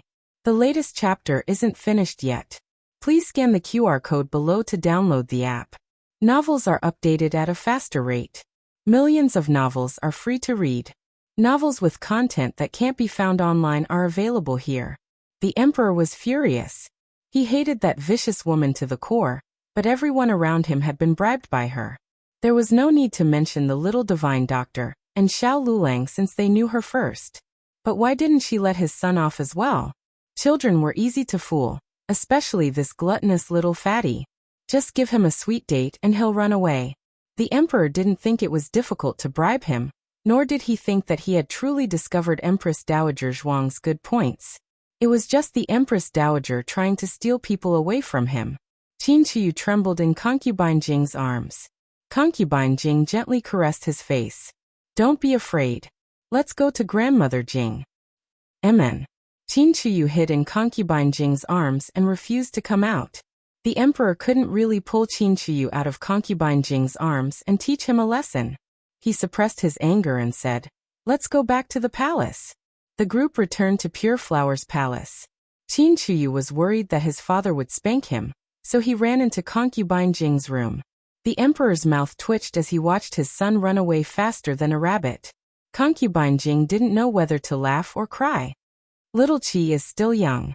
Don't be too harsh on him. You'll make him sad. The emperor snorted. It's better to make him sad than to lose his life. Concubine Jing shook her head with a sigh. Your Majesty, don't you think you've misunderstood the Empress Dowager too much? Renshou Palace isn't a place of tigers and wolves. The Empress Dowager is Little Qi's grandmother. How could she harm Little Qi? The emperor stood in the corridor and looked at the quiet courtyard with a cold gaze. Imperial Mother has probably forgotten what happened to Xiaoheng. How innocent was the 4-year-old Xiaoheng? Didn't he still suffer at her hands? Concubine Jing said. Maybe it's just a misunderstanding. The emperor looked at Concubine Jing and said, how could there be so many misunderstandings? Imperial Concubine Mother's heart is too kind. She always repays evil with good, but some people will not be grateful because of this. Instead, they will become even worse. Then you shouldn't blame Little Qi, Grand Concubine Jing said. He's so young and doesn't know anything. The emperor frowned and said, he is a prince. He was born in such a whirlpool. How can he survive if he doesn't understand? Old Concubine Jing said earnestly, you have to take it slow. You can't be impatient. Weren't you as innocent as Little Qi when you were Little Qi's age? Thinking of the past, a trace of guilt appeared in the emperor's eyes. It was because I became sensible too late that I couldn't properly protect Mother and Ning'an. That was why you suffered so much in the palace. Old Concubine Jing shook her head. Don't say that. We didn't suffer much. The Empress Dowager still gave us a lot of protection. The emperor felt a wave of disgust and anger at the mention of Empress Dowager Zhuang. She didn't give us protection. At most, it was a deliberate scheme. Old Concubine Jing waved her hand. All right. Let's not argue about this. Go and do your work. Little Qi can be taught slowly. There's no rush. At this point, the emperor couldn't continue to hold on to Qin Chiyu. I'll leave Little Qi to you, Mother. Old Concubine Jing smiled gently. I know. I'll have someone send him back to the Empress later. There were a lot of memorials piled up in the imperial study. The emperor went to read them while Old Concubine Jing returned to her room. Qin Chiyu hid behind the pavilion of many treasures and poked his round head out to look carefully. Amused, Old Concubine Jing walked over and sat down on a chair. Come here. Your imperial father has left. Don't be afraid. Qin Chiyu asked suspiciously. Has imperial father really left? Old Concubine Jing smiled. He has left. Grandmother Jing is a monk. I won't lie to you. Oh. Qin Chiyu remembered that little Jing Kong once said that monks didn't lie. That meant that monks didn't lie. Relieved, Qin Chiyu walked to the chair next to old concubine Jing and sat down. He sighed in relief. I was scared to death. Old concubine Jing took out a handkerchief and wiped the sweat off his forehead. Your imperial father won't eat you. Qin Chiyu curled his lips. But he'll beat me. Old concubine Jing paused in the middle of wiping his sweat. Does your imperial father beat you often? Qin Chiyu thought about it carefully. A few times, but not often. Old concubine Jing finished wiping his forehead and then his cheeks. Your imperial father is strict with you because he values you. You're his legitimate son. You're different from the other princes. I know. Qin Chiyu knew from a young age that he and his brother, the crown prince, were the legitimate sons of the empress. They were nobler than the other princes. Otherwise, how could he be so domineering in the palace? As the saying went, 7, 8, 9, 9 dogs are disliked. Qin Chiyu was at the age where even dogs were disliked. He was rebellious and unreasonable. Recently, even the crown prince didn't want to see him anymore. Old concubine Jing said gently, Your imperial father is doing this for your own good. Qin Chiyu snorted. Humph, if he's doing this for my own good, he won't lie to me. Old concubine Jing seemed to be amused by his little appearance. What lies did your imperial father make up? Qin Chiyu said angrily. He said grandmother isn't a good person. In all honesty, the emperor had never said such a thing to him. He just didn't allow Qin Chiyu to go to Rinshou Palace. Qin Chiyu was the one who came to the conclusion that Empress Dowager Zhuang wasn't a good person. Although children were innocent, they were very sensitive about certain things. For example, he could feel that the emperor looked at Empress Dowager Zhuang as if she was a bad person. The fact that the emperor didn't allow him to get close to the Empress Dowager proved this point. In addition, Empress Xiao and the people around her were all secretive about Empress Dowager Zhuang. It wasn't strange that he would come to such a conclusion. Old concubine Jing touched his head. What does little Qi think? Is grandmother a good person? Well, Qin Chiyu thought about it seriously for a moment and said seriously, she's not a bad person. I was eating in grandmother's palace today, and I spilled a big bowl of soup on her. She didn't punish me or scold me. Old concubine Jing looked at him gently and kindly. Little Qi is a prince. No one would scold little Qi. Qin Chiyu snorted. She even scolded imperial father. I heard it. Really? Old concubine Jing smiled and put down her handkerchief with her eyes down. The emperor went to the imperial study to read the memorials. Halfway through, he put the memorials on the table. Eunuch Wei asked with concern. What's wrong, your majesty? Is it too stuffy in the room? No. The emperor pinched his sore eyebrows. Eunuch Wei said, You're tired. You can read these memorials tomorrow. There's no morning court session tomorrow anyway. The Zhao kingdom didn't have morning court sessions every day. There were a few days off every month. The emperor took a sip of tea and said lightly, I'm not tired. Then what's troubling you, your majesty? Eunuch Wei asked. The emperor didn't answer. Instead, he said, Where's Eunuch He? Go and ask him to come here. Yes, your majesty. Eunuch Wei brought Eunuch He to the imperial study under the cover of night. Eunuch He bowed to the emperor. Greetings, your majesty. How's the investigation going? The emperor asked in a deep voice. He was talking about the attack on old concubine Jing in the imperial garden. Eunuch He said, I don't have a clue yet. I only found out that the assassin probably snuck into the imperial palace from the cold palace, where the defense is weaker. Also, I think that the assassin probably had an accomplice working with him. The accomplice lured the dragon shadow guards away, so that he could sneak up on old concubine Jing. Unfortunately, the dragon shadow guards were men of sacrifice. They only obeyed orders and never communicated with others. It was impossible to get any information from the dragon shadow guards. As such, Eunuch He didn't bother to interrogate the dragon shadow guards.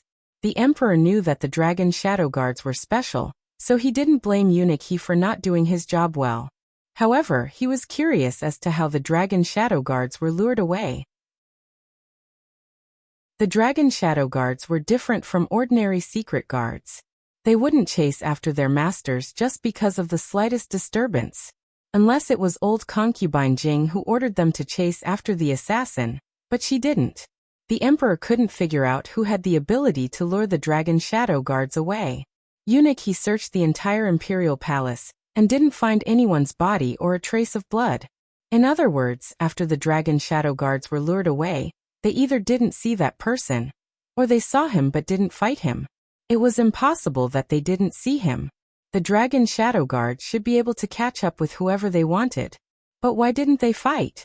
The dragon shadow guards wouldn't attack weak people. It was probably an order from the late emperor to prevent them from killing civilians by accident. Did that person not know martial arts? But if he didn't know martial arts, how could he have lured the dragon shadow guards away? The emperor had a headache thinking about it. Just as the emperor was thinking about this matter, a little eunuch from the palace of earthly tranquility suddenly came to report. Your Majesty. Not good. Something happened to the seventh prince. The emperor hurriedly left his official business and went to Empress Xiao's palace of earthly tranquility. Empress Xiao sent someone to deliver the news to the emperor. Shi Yi sent someone to call the imperial physician. The imperial physician and the emperor were both in the palace of earthly tranquility. The imperial physician didn't have time to salute the emperor, and quickly went to Qin Chiyu's bedchamber with his medicine box. On the wide and soft bed, Qin Chiyu held his little fat belly and rolled around in pain. Mother, I'm in pain. I'm in so much pain. Empress Xiao's heart ached. She sat by the bed and tried to hold her son in her arms. However, Qin Chiyu was in so much pain that he couldn't stay in Empress Xiao's arms. The imperial physician quickly walked over and put down his medicine box. He knelt by the bed and began to take Qin Chiyu's pulse.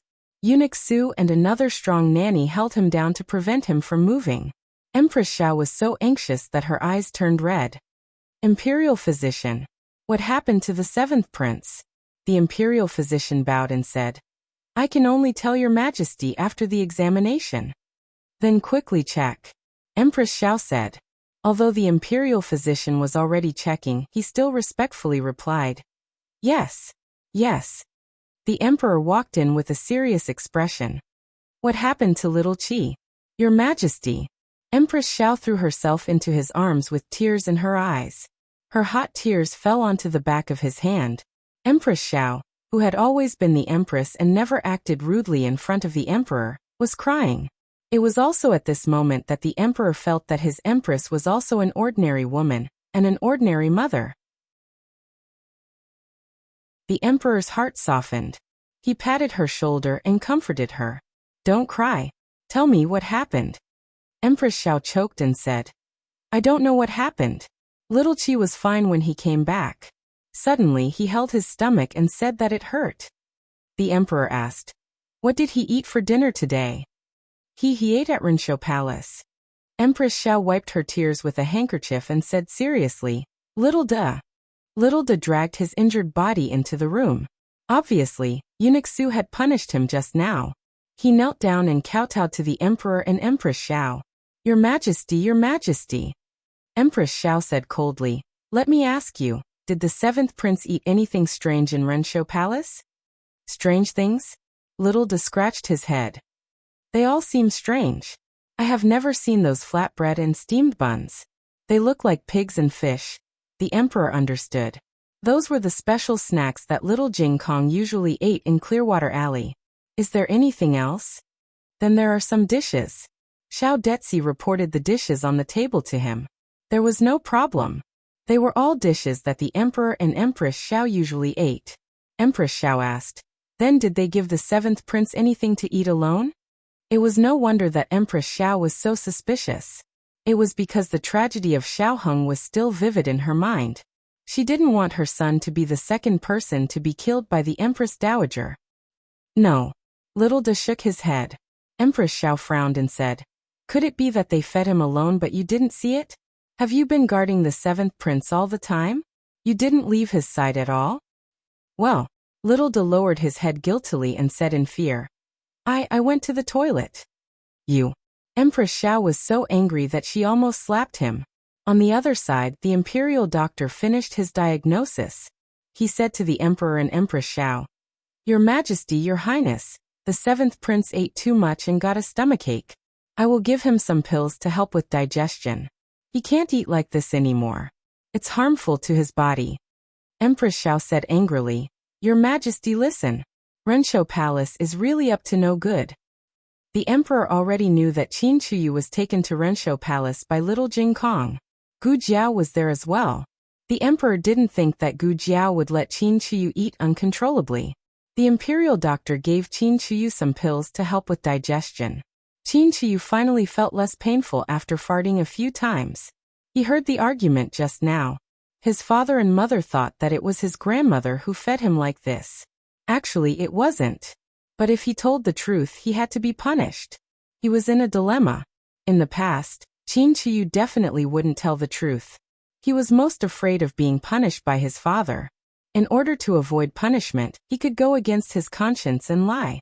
But this time he chose to tell the truth. He gritted his teeth, steeled his heart, and said, I didn't eat too much in Renshou Palace. I ate again after leaving Renshou Palace. Gu Jiao told me not to eat anymore in Renshou Palace.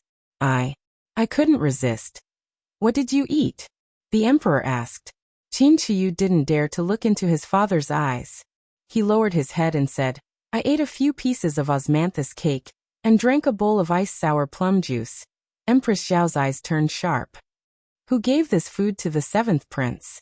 This empress already warned you not to secretly give the seventh prince food. This empress wants to see who dares to disobey this empress order.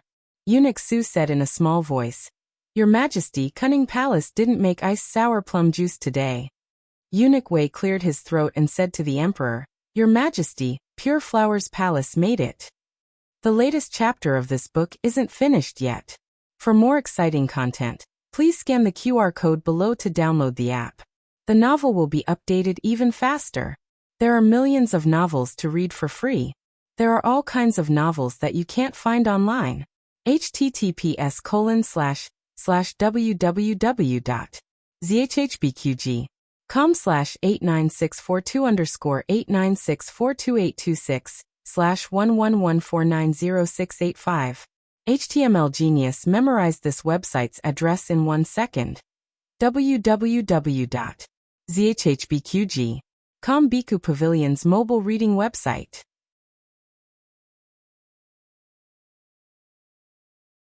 Chapter 344.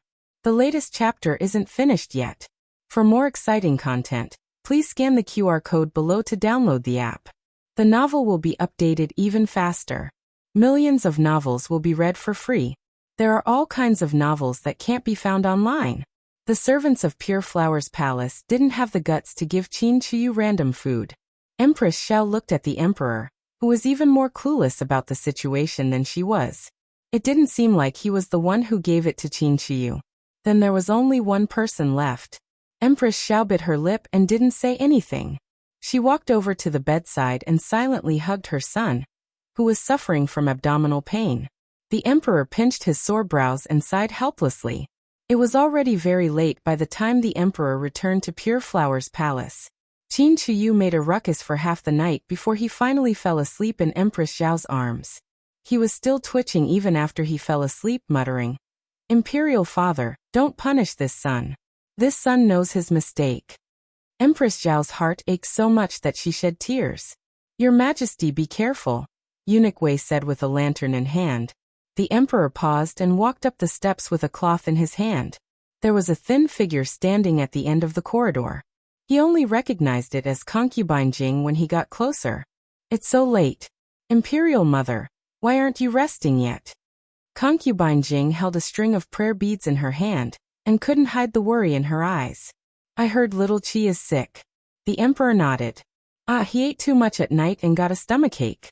He's fine now. It's a sin. Concubine Jing held the prayer beads and closed her eyes. If I knew he ate so much at night, I wouldn't have given him any desserts or sour plum juice. The emperor sighed. It's not your fault, Imperial Mother. I don't know what he ate at night. This child is greedy and always wants to eat more. That's why he's so fat. Concubine Jing looked at him and said, Then I'll be more careful in the future. Her eyes were filled with guilt. The emperor was a bit annoyed at first, but now he only felt heartache. He didn't bring her back to let her be bullied. She was his imperial mother, and Qinchuyu was her imperial grandson. What was wrong with her feeding her grandson? She couldn't be doing this on purpose. She just doted on him too much. The emperor said, "Imperial mother's injuries. You should go back and rest. When little Qi recovers, I'll have him come pay his respects." Grand concubine Jing nodded. The emperor went to the imperial study to read the memorials for a while before going to rest. Perhaps it was because there were too many things on his mind, but the emperor did not sleep well that night. In a daze, he seemed to feel someone push open the door to his room. He couldn't open his eyes. He tried to summon the palace servants, but he found that he couldn't make a sound. He tried to sit up, but he couldn't exert any strength. It was as if his entire body was frozen. Using all his strength, he could only open his eyes a tiny slit. He saw that person slowly walking towards him. Because he couldn't move, he had the illusion that he was a fish on a chopping board. That person's approach made him uneasy and made him feel danger. When the man got closer, he realized that the man was holding a dagger in his hand. The cold gleam of the dagger stung his eyes. "Who are you?" He desperately wanted to ask, but his throat seemed to be completely numb. His heart was filled with fear. Finally, that person sat down beside his bed and raised the dagger, stabbing it down toward his heart. At that moment he saw the man's face clearly. "Mother!" The emperor screamed and woke up from his sleep. He was drenched in cold sweat, with large beads of sweat rolling down his forehead. His heartbeat was violent, and his breathing was irregular. His eyes were still filled with the terror from the nightmare. Eunuch Qin got up from the small bed and walked over to the emperor's side. He lifted the bright yellow curtains and asked worriedly, "What's wrong, Your Majesty?" The emperor's expression frightened him. He hurriedly hung the curtains on a hook and lit up the candlesticks on the candlesticks. He then returned to the bedside and asked, "Are you feeling unwell, Your Majesty?" The emperor sat up and gasped for breath. He wiped the cold sweat off his forehead with his sleeve. "I'm fine. I just had a nightmare." He actually dreamed that concubine Jing had come to kill him. That was too absurd. It was said that one would dream of what they thought of during the day. Could it be that he was dissatisfied with concubine Jing because of the recent events? Or was it because he was suspicious? Then he was too much of a bastard. Everyone in the world could harm him, but concubine Jing wouldn't. Eunuch Qin said earnestly, "Your Majesty has been busy with state affairs recently, and there are so many things going on in the imperial harem. There's no end to state affairs. Your Majesty needs to take care of your body. This servant doesn't know how many more years I can accompany Your Majesty, so you must take care of yourself." The emperor said unhappily, "How old are you? Why can't you accompany me for a few more years?" That Qin fellow didn't even say that he couldn't accompany the Empress Dowager for a few more years. The emperor was a sentimental person. Eunuch Wei had followed him when he was at his lowest point, so he would always remember his good deeds. Eunuch Wei smiled. "Yes, Your Majesty." However, he thought to himself, Your Majesty really can't stop talking about the Empress Dowager. The emperor was no longer sleepy after the nightmare. He couldn't be bothered to go to the imperial study, so he had Eunuch Wei bring the memorials to his bedchamber to read. Eunuch Wei brought 2 clever eunuchs with him. They placed the memorials on the desk and lit the lamp for the emperor. The emperor took a bath and changed into a clean set of clothes. He sat behind the desk and began to read the memorials. "You go to sleep," the emperor said to Eunuch Wei. Eunuch Wei wasn't as old as Eunuch Qin, but he was still a few years older than the emperor. The emperor had listened to his words, and was worried that if he continued to waste time, his body would collapse. How could Eunuch Wei not understand the emperor's intentions? He smiled and said, "This servant was just saying that. Your Majesty, don't take it to heart. This servant's body is fine, and I'm not sleepy right now." The emperor knew that if he forced him to sleep, he wouldn't be able to sleep well, so he didn't insist. After the emperor read a few memorials, the fear brought about by the nightmare finally dissipated. However, he still didn't feel sleepy, so he continued to read the memorials. After the storm, the number of patients increased, and the clinic became busy again. Gu Jiao received 2 patients, both on the same street. Gu Jiao came out of the home of the first patient. On her way to the home of the second patient, she passed by a Go Club. Usually, a Go Club was a relatively quiet place, but this Go Club was especially busy today. It was filled with people inside and outside, and the sound of sharp inhales could occasionally be heard. Gu Jiao looked strangely. Because the patient was still waiting, she didn't go in. There was a grand game going on in the Go Club. The reason it was grand was because one of the players was the recently famous Mao Shanjusher. Mao Shanjusher was in his early 40s. He wasn't a native of Jing, and had only traveled to Jing last year. Because he was good at Go, he had been invited by many Go clubs, and some wealthy families had even invited him to play. He was very valuable, and all the Go players in Jing were proud to play against him. If they were lucky enough to beat him once or twice, they would be praised for many years. Unfortunately, no one had beaten him yet. The Crown Princess was very skilled at Go, but the two had never played against each other. Mao Shanjusher only played against one person a day. That person had to spend a lot of money to buy a game or defeat all the Go players in the Go Club that day to qualify to play against him. The Go player sitting across from him was the latter. It wasn't appropriate to call him a Go player, but an old beggar. Yet this old beggar in ragged clothes was sitting in front of Mao Shanjusher. It was an unparalleled spectacle. It was unknown whether the spectators were here to watch the game, or to watch the spectacle. In short, the Go players' hall was packed to the brim, and there was almost no space to stand. In a side room, a female official dressed as a commoner said to the Crown Prince consort, "A powerful old beggar has come and is playing chess with Mao Shan lay practitioner. After Mao Shan lay practitioner defeats him, he can come and visit the Crown Prince consort. No hurry." The Crown Princess didn't let anyone interrupt their game. "Wait until he's finished before calling him over." She had come to find someone to play Go with. She had heard that this Mao Shanjusher was very skilled at Go. She needed to maintain her standard, so she needed to play against a skilled Go player. But to her surprise, the old beggar won in the end. The female official exclaimed, "It can't be? Mao Shanjusher lost." Victory and defeat are common in war. The Crown Princess had strict requirements for herself, but she didn't have such high requirements for others. The female official asked, "Then does the Crown Princess still want to play Go with him?" The Crown Princess wouldn't dismiss the other party's ability just because he lost once, and she wouldn't immediately think highly of the old beggar just because he won once. There were always people in this world with extraordinary luck. She still believed in fame accumulated over time. Let him come in and play a few games with this consort.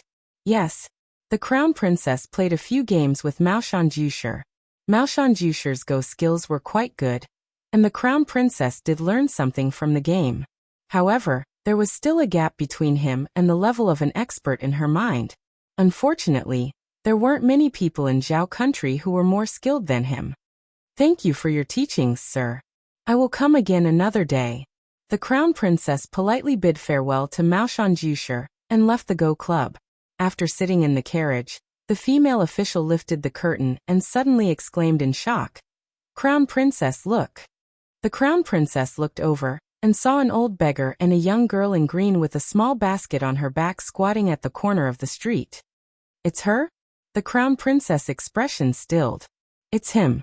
The female official thought that the Crown Princess was speaking of the old beggar and responded, "He was the one who won against Mao Shanjusher at the Go Club just now." The Crown Princess didn't speak. She didn't even look at the old beggar. Her gaze was completely attracted by Gu Jiao. The scene she had seen that night in the alley had given her too much of a shock. Now, whenever she saw Gu Jiao, she couldn't help but recall how she had been pressed against the wall by Xiao Lulang. She felt irritated. Gu Jiao was playing Go with the old beggar. She wasn't wearing a mask today, but the old beggar recognized her when she spoke. Today the old beggar wasn't messing around. He seriously played a round with Gu Jiao. Gu Jiao was beaten very miserably. The old beggar roared with laughter. "How is it, little doll? Now you know how good I am." Gu Jiao's face was completely black. She stood up to leave. The old beggar called out, "Hey, you're leaving already? Play another round." Gu Jiao's expression was cold. 10 taels, just one round. The old beggar. She had to patronize the Go Club's business tomorrow? Gu Jiao took the silver and walked back. When she passed by the Crown Princess carriage, the Crown Princess lifted the curtain and called out to her. Dr. Gu, please wait. Gu Jiao looked indifferently at her. Her calm face seemed as though nothing in the world could surprise her. Is something the matter? She asked. The Crown Princess was not too surprised by Gu Jiao's attitude, but she couldn't accept it. After all, she was the Crown Princess, and she was just a female doctor that didn't even have a title. She suppressed the uneasiness in her heart and calmly said, If Dr. Gu likes to play Go, you can go to the Go Club. There's no need to associate with beggars on the road. Dr. Gu is the daughter of Marquis Ding and Fu. You are also the wife of top scholar Xiao. You are also Imperial Grandmother's favorite. It's best if you don't lose your status. Gu Jiao asked, What does it have to do with you? The female official angrily said, What are you saying? Our Crown Princess thinks highly of you. Gu Jiao said, Do I need her to think highly of me? The female official choked. You. The Crown Princess slightly frowned at the female official. The female official called Ping, or coldly glared at Gu Jiao and unwillingly closed her mouth. The Crown Princess then pretended to say to Gu Jiao, If Miss Gu doesn't mind, I can introduce Miss Gu to the Go Club. There are many good Go Clubs in the capital. The nearby Qinghuan Go Club is pretty good. Of course, if Miss Gu wants to be closer to the medical center, you can go to Hao Tian Go Club. No need. Gu Jiao indifferently said, and left without any pretense. Pinger angrily said, Crown Princess, she's too much. Even if she's relying on the Empress Dowager's favor, she can't disregard you like this. The Crown Princess did not get angry. She had seen too many arrogant people relying on favor. Being in the limelight for a while was not important. Being in the limelight for a lifetime was skill. Hadn't Gu Jinyu previously been in the limelight? In the end, she had fallen into the dust in less than half a year. Now when the people of the capital talked about her, how could they still have any of the admiration they had in the past? At most, she had relied on her marriage with Royal Prince and to barely regain her honor. In any case, Gu Jinyu was gentle, humble, and well-educated. This Miss Gu's temperament was far worse than Gu Jinyu's. So how long could she be arrogant? The latest chapter of this book is not finished yet. For more exciting content, please scan the QR code below to download the app. The novel will be updated even faster. Millions of novels will be read for free. Novels with connotations that can't be found online are all available here. https://www.zhhbqg.com/89642_8964226/111490624. HTML Genius memorized this website's address in 1 second. www.zhhbqg.com Bikugo mobile reading website. Chapter 345. The latest chapter of this book is not finished yet. For more exciting content, please scan the QR code below to download the app. The novel was updated at a faster rate. Millions of novels were read for free. All the novels that could not be found online were available here. Gu Jiao returned to Jadewater Alley. Little Jing Kong had finished school early and was looking around at the entrance. When he saw Gu Jiao, he ran over. Jiao Jiao. Yes. Gu Jiao held his chubby little hand and led him inside. However, he turned around and looked behind Gu Jiao. Gu Jiao paused and asked, Are you waiting for brother-in-law? Xiao Lulang had gone to the countryside. He said that if he was quick, he would be back by the end of the month. If he was slow, it would be next month. Little Jing Kong widened his eyes and said seriously, I'm not. Gu Jiao smiled. Brother-in-law will be back soon. Little Jing Kong sighed like a little adult. I'm worried that he won't do well. This is his first business trip. I didn't have time to tell him. Gu Jiao laughed. Were all children so interesting? Gu Jiao asked in amusement. What do you want to tell your brother-in-law? Little Jing Kong said seriously, I want to tell him to unite with his colleagues and not make his boss angry. Don't think that you're better than others just because you're the top scholar. You have to suffer. It can't be like at home. What he said made sense. Who did he learn that from? Gu Jiao did not know whether to laugh or cry. She pinched his little face. Children were so fun. The two of them went into the house. Gu Yan and Gu Xiaoshan went to learn their skills. Yao Shi was in the yard making Gu Jinyu's wedding dress. Gu Jinyu's wedding was set at the end of the year. The timing was a little rushed. When a normal family got married, half a year would have passed. After that, they would have to prepare for the wedding and inform all the relatives. But Gu Jinyu's situation was special. The emperor had set the wedding date at the end of the year. Such beautiful clothes. Little Jing Kong touched the cloth on Yao Shi's leg and said, "Who did you make this for?" "I made it for older sister Jinyu," Yao Shi said. Little Jing Kong tilted his head and asked, "Why did you make such beautiful clothes for her? Not even Jiao Jiao." The child didn't have any ill intentions. She was just curious. Why was it that elder sister Jinyu had one, but Jiao Jiao didn't? Jiao Jiao was the older sister. Shouldn't he cook for the older sister first? These words caused Yao Shi to freeze. That's right, her Jiao Jiao got married in the countryside. She didn't even have a proper wedding dress, nor did she have any dragon, phoenix, incense, or parents who doted on her. She got married alone. To be exact, she was chased out of the house as a little jinx. Both of them had been forced, so they were only husband and wife in name, and had yet to consummate their marriage. Thinking of this, a trace of guilt flashed through Yao Shi's heart. She could not even continue with the wedding dress. Come and eat grapes. Next to the ancient well, Gu Jiao washed a bunch of shiny purple grapes. Little Jing Kong's attention was quickly attracted, and he ran over. He squatted down, picked the biggest and brightest grape, and fed it to Gu Jiao. "Jiao Jiao, eat." Okay. Gu Jiao ate the grape he fed her. After that, little Jing Kong picked another grape and gave it to Yao Shi. He didn't forget senior servant Fang, Yu and the young master next door. Overall, he was a child who could make people go crazy when he made a fuss, but when he was sensible, he could soften people's hearts. However, the old chancellor was not in the mood to eat the grapes little Jing Kong gave him. Recently, he was worried about his storybook. At the beginning of the month, he taught the script for the third book. The plot of the third book was about the hostage Yun Ting overthrowing the imperial power of the enemy dynasty. In order to save her dynasty, the sixth princess did not hesitate to give herself to Yun Ting and become Yun Ting's concubine. When General Fu returned from suppressing the bandits, he found that his sweetheart was taken away by Yun Ting. In a fit of anger, he asked to go north. He made a military pledge in front of the imperial court that he would not return to the court until he rescued the sixth princess. He led 100,000 troops to the Tsongshui River and fought with Yun Ting to the death. When Yun Ting was a hostage in the state of Great Xia, he had received General Fu's favor. General Fu also received help from Yun Ting when he went on an expedition. The two of them should have become good brothers, but they turned against each other for the sake of national enmity and a woman. The third book stopped here. The fourth book was the last book. In this book, General Fu died under Yun Ting's sword, and the 100,000 troops were all annihilated. However, the death of General Fu and the soldiers of the state of Great Xia aroused the hatred in the sixth princess' heart.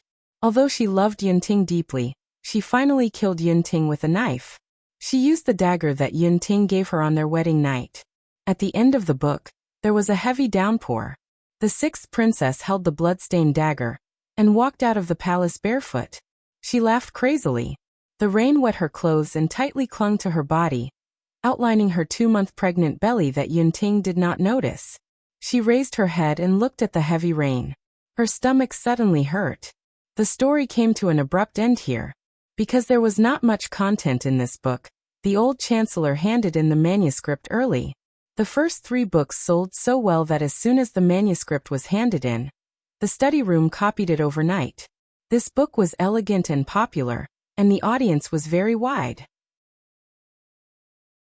Any one of the 8-legged essays and poems in it was not inferior to the literary talent of the top 3.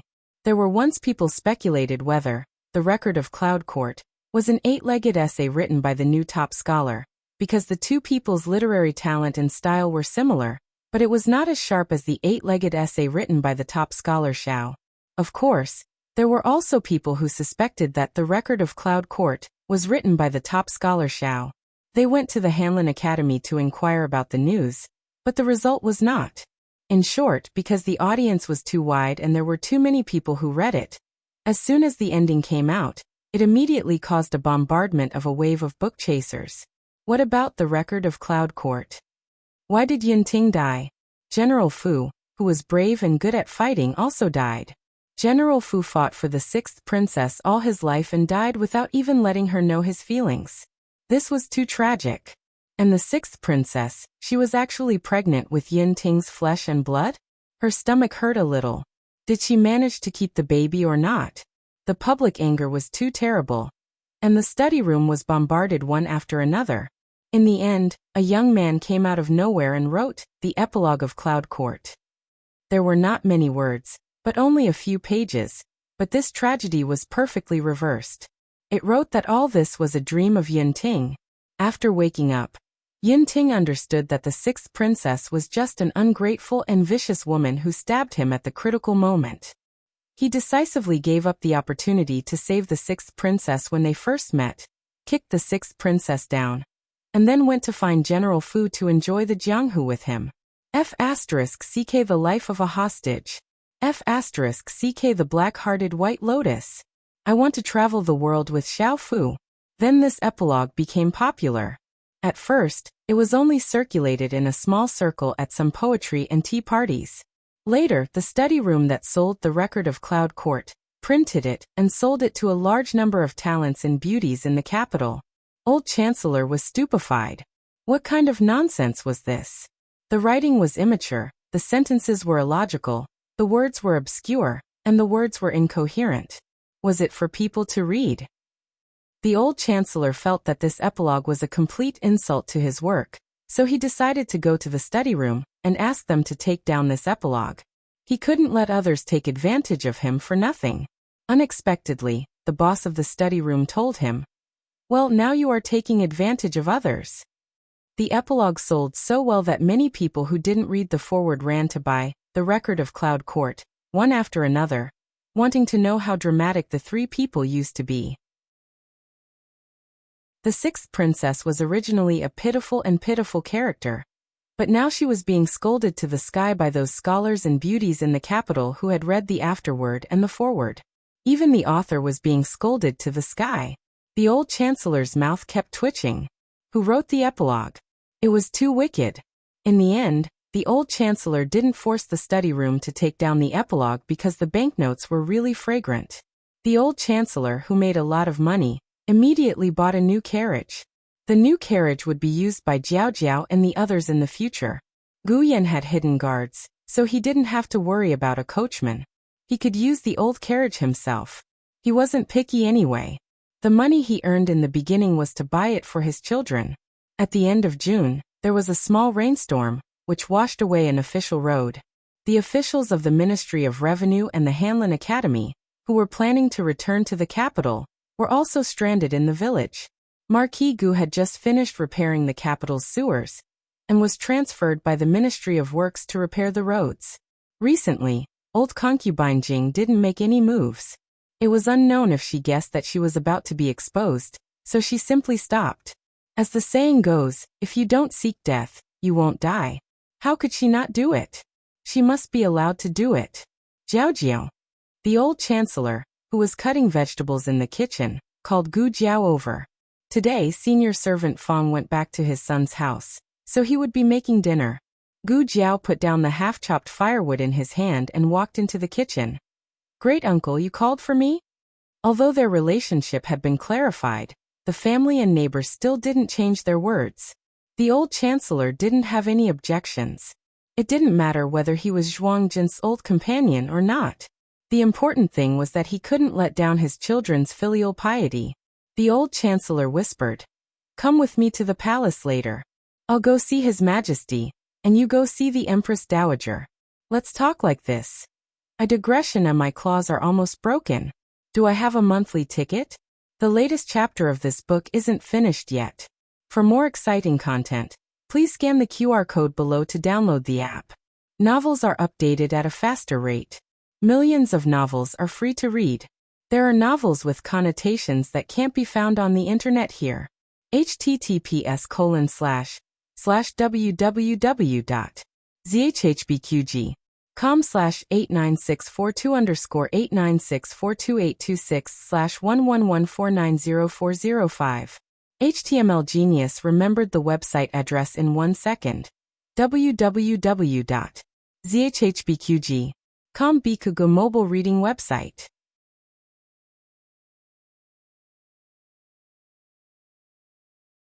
Chapter 346. The latest chapter of this book is not finished yet. For more exciting content, please scan the QR code below to download the app. The novel was also updated at a faster rate. Millions of novels were read for free. There are all kinds of novels that can't be found online here. The sky darkened earlier in July than in June. When the emperor came out of the imperial study, there was only a hint of grayish blue left on the horizon. By the time he returned to Pure Flower's palace, even the last hint of light had disappeared. Night fell, and stars flashed in the firmament. When the emperor entered Pure Flower's palace, the palace servants all bowed to him. He asked, "Has imperial concubine dowager gone to bed?" A young eunuch replied, "In reply to your majesty, there is no such thing." The emperor said to eunuch Wei, "Zhen will go and see imperial concubine dowager. You go back by yourself. This old servant is not tired." Sigh. Eunuch Wei helplessly replied, "Yes." The emperor went to concubine Jing's bedchamber. She was kneeling in front of a Buddhist shrine with prayer beads in one hand and a wooden fish in the other. Her eyes were closed as she devoutly chanted Buddhist scriptures. The emperor did not disturb her and quietly waited for her to finish knocking on the wooden fish. After Granny Kai helped her up, she seemed to see the shadow on the ground. She turned her head and didn't know whether to laugh or cry. "When did His Majesty come? How long have you been here?" The emperor said, "I've just arrived." After listening to Mother recite Buddhist scriptures for a while, my heart suddenly calmed down a lot. Grand concubine Jing looked at him and asked, "Is there something bothering you, Your Majesty?" Of course there were. Storms, natural disasters, bandits, and man-made disasters. Rumor had it that the Chen Kingdom's borders were on the verge of making trouble again. There was also no clue as to who was behind the assassination attempt on Grand Concubine Jing. The first few were dealt with by the civil and military officials of Zhao country. Only the last murderer left the emperor at a loss. "It's nothing. I'm just tired from working so hard on state affairs." The emperor decided not to let concubine Jing worry. "Granny Kai, go to my room and bring me the calming incense," Grand concubine Jing ordered. "Yes." Granny Kai answered and left. The emperor helped Grand concubine Jing to the Autumn Splendor Pavilion. The two of them sat down on the chairs. A little palace maid served up desserts and scented tea, which was old concubine Jing's favorite. The emperor liked Longjing tea, but strong tea couldn't be drunk at night. "Go get some fruits," Grand concubine Jing said. "Yes." The little palace maid turned around and brought over a plate of fresh grapes and a few delicious pears. Grand concubine Jing was about to peel a pear for the emperor, but just as she picked up the dagger on the table, the teacup in the emperor's hand fell to the ground with a bang. Grand concubine Jing was taken aback. "What's wrong, Your Majesty? Did you burn yourself?" "No, I didn't hold it firmly." The emperor wiped off his cold sweat and said, "What was wrong with him?" Mother Jing was merely peeling a pear for him, but the nightmare of her stabbing him with a knife flashed through his mind. "I've been so tired recently that my brain isn't working properly." Old concubine Jing put down the dagger and pear, and took out a handkerchief to wipe the tea off the emperor's clothes. The emperor, however, unconsciously leaned back. Old concubine Jing's hand froze in midair as she stared at him blankly. The emperor realized that he had lost his composure, and secretly scolded himself for being unfilial. His mother was so concerned about him. How could he disappoint his mother? He took the handkerchief from concubine Jing and said, "Don't get mother's clothes wet. Zhen will do it myself." Old concubine Jing smiled. "Okay." Fortunately, the emperor didn't lose his composure again. The mother and son chatted happily until Eunuch Wei came to report that the old chancellor was seeking an audience. Only then did the emperor get up and bid farewell to old concubine Jing. Old concubine Jing said, "I'll have the calming incense delivered to your bedchamber." The emperor smiled. "Thank you, mother." The emperor then went to the imperial study. The old chancellor bowed respectfully. "This subject greets your majesty." The emperor went around to the desk and sat down. "All right, enough with the empty formalities. What business do you have in the palace at this hour?" "Your majesty, Jiao Jiao was attacked by an assassin." "What?" The emperor stood up abruptly. "How did she get attacked? Where is she? Is she injured?" The old chancellor sighed inwardly. "At least you have a conscience and know how to care about Jiao Jiao." "Don't worry, your majesty. This happened a few days ago. Her injuries are fine now." The emperor heaved a sigh of relief, but soon frowned again. How many times was she attacked?" The old chancellor said, 3 times. Actually, it was 2 times. The first time was when she went to the nunnery with concubine Rui Wang and was saved by King Ning. The second time was when she encountered the dragon shadow guards and met Gu Chongqing not long ago. The old chancellor didn't intend to tell the emperor that the other party was the dragon shadow guards. Before Xiao Lulang left, he told him one thing. It turned out that the dragon shadow guards weren't only left to the emperor by the late emperor. Princess Xinyang also had one. As for whether there were others, Xiao Lulang wasn't sure. The old chancellor didn't dare to say that there was absolutely no one.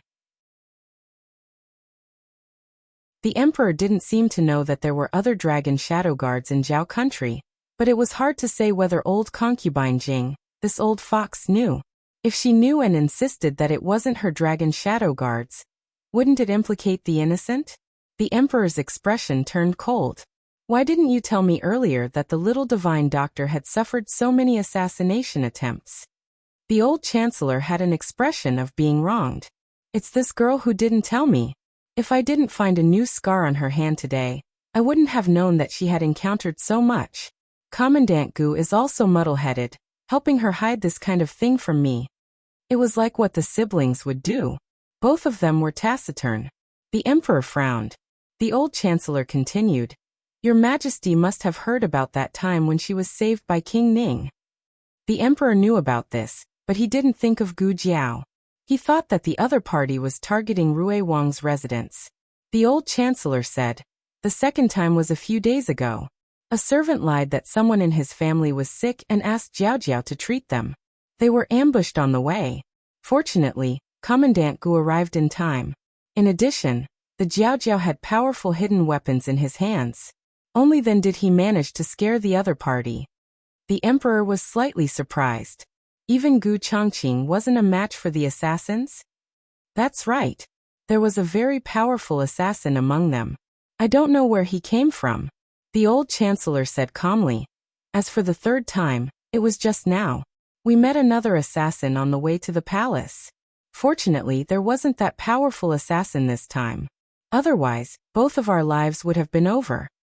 This was made up purely for the effect of superposition." "Why did you enter the palace so late at night?" the emperor asked. The old chancellor sighed. "I originally dragged her here to report to your majesty about the assassination. Who knew that she would be assassinated again? Fortunately, it was more daunting than dangerous." "Then where is she?" the emperor asked anxiously. The old chancellor looked embarrassed and said with a dry smile, "She said that your majesty hates her now and definitely won't stand up for her. She might as well go to the Empress Dowager." This provocation properly angered the emperor. The emperor slapped the table. "Who said that I won't stand up for her? Am I so untrustworthy in her heart?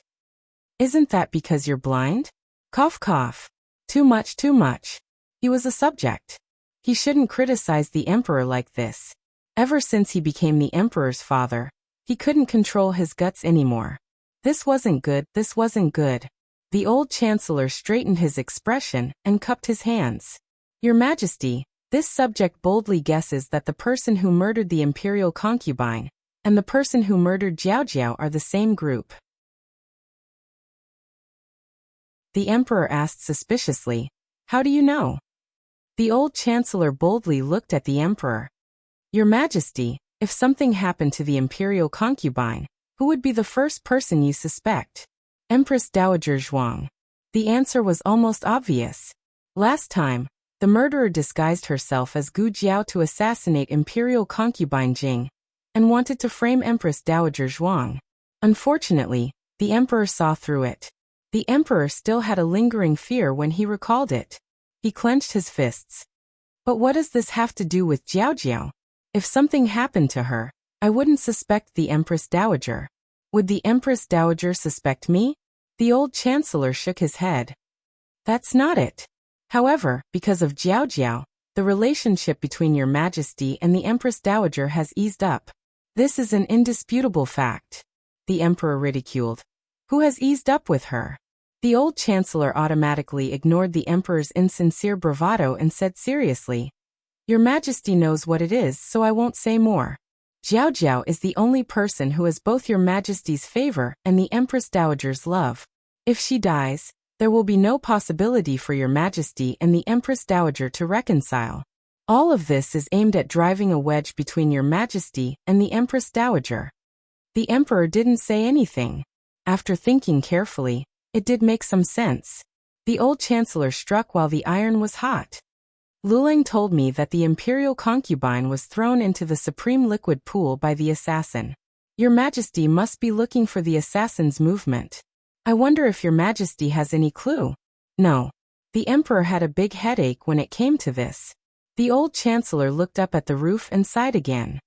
It seems that the assassin realized that he had acted rashly and alerted the enemy. In order to avoid the limelight, he completely hid himself. The other party is very cunning and didn't leave any trace. But Your Majesty, are you really going to wait for death? The imperial concubine and Jiao Jiao's lives will be hanging on the tip of a knife as long as the murderer is not eliminated. These words completely poked the emperor's weak spot. Apart from his own son, weren't the people he cared about the most now imperial concubine Jing and Gu Jiao? He couldn't let anything happen to them. The emperor stared at the old chancellor and asked, Then tell me, what should I do? The old chancellor raised his eyebrows. Lure the snake out of its hole. As long as Your Majesty is willing to cooperate with me, I will definitely have a way to make her reveal her true form. Digression, 4 more votes to break the 1,000 mark. The latest chapter of this book isn't finished yet. For more exciting content, please scan the QR code below to download the app. Novels are updated faster and more complete. Millions of novels are free to read. Novels with connotations that can't be found online are all available here. https://www.zhhbqg.com/89642_896/111490037. HTML Genius remembered this site's address in a second. www.zhhbqg.com Biku Pavilion mobile reading website.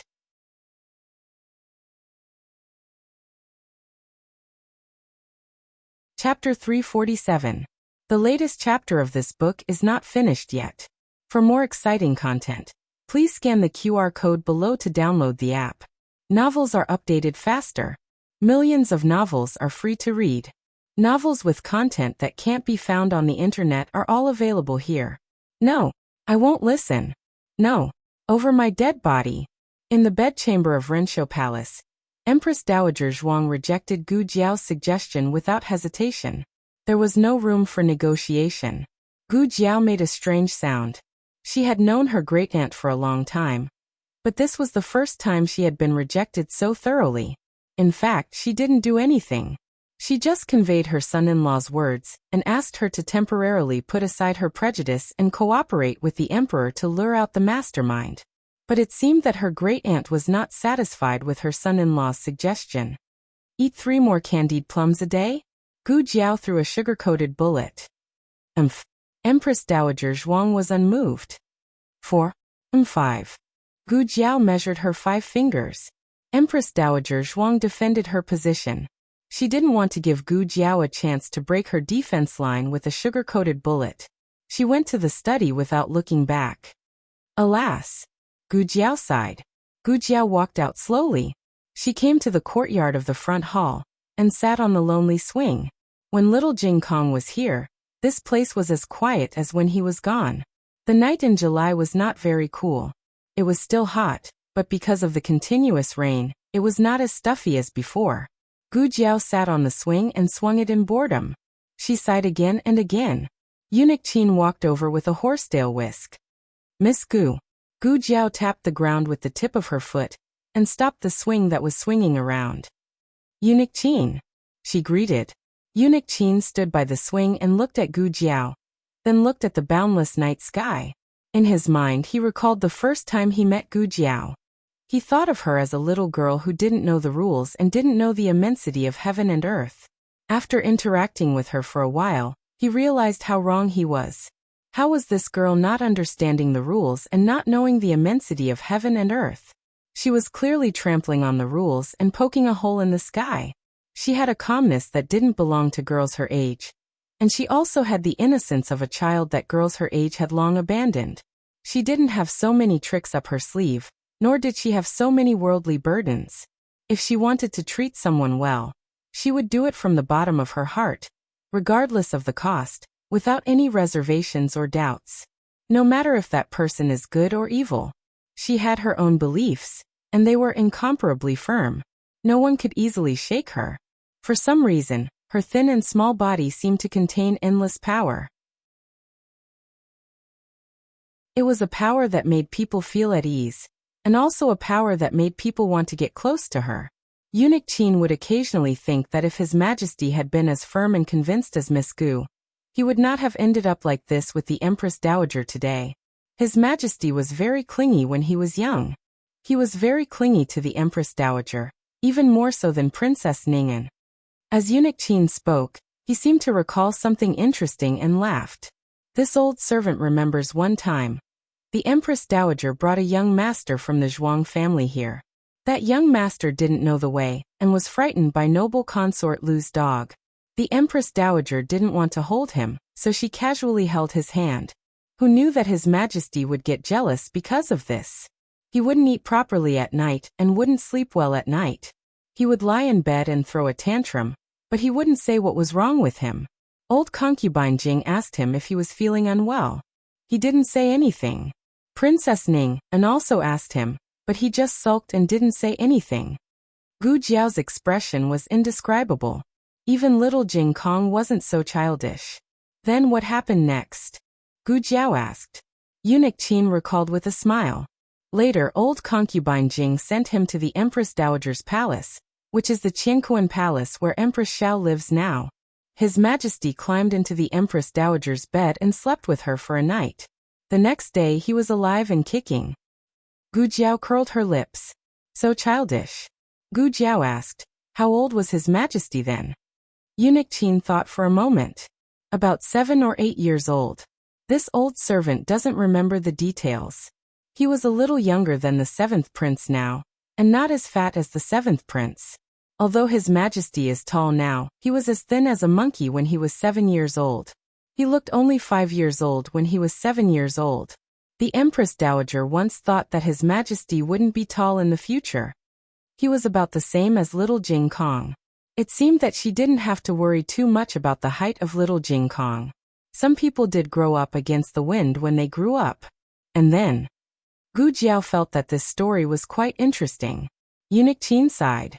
Later, His Majesty and the Empress Dowager slowly drifted apart for some reason. This old servant doesn't know when it started. In short, their relationship became more and more strained. Princess Ning'an was caught in a dilemma. After His Majesty ascended the throne, the Empress Dowager held court behind the curtain and sent old concubine Jing to the nunnery. The relationship between the two was completely broken. It sounded quite sad. Gu Jiao couldn't understand complicated emotions, but she put herself in the shoes of little Jing Kong. If one day little Jing Kong abandoned her for another person, she would be very sad, very sad. Emotions were the most wonderful thing in the world. It had nothing to do with blood. It was just that once you became a family, you couldn't lose this person.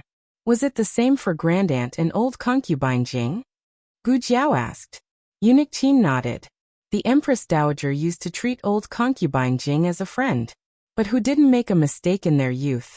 The enemy's attack wasn't scary, but the betrayal from the person you trusted the most was the real pain. Gu Jiao paused and asked, even someone as smart as grandaunt couldn't take his majesty back from that person? Eunuch Qin shook his head helplessly. It's not that she couldn't. She just didn't want to think of a way. Once her heart was cold, nothing mattered.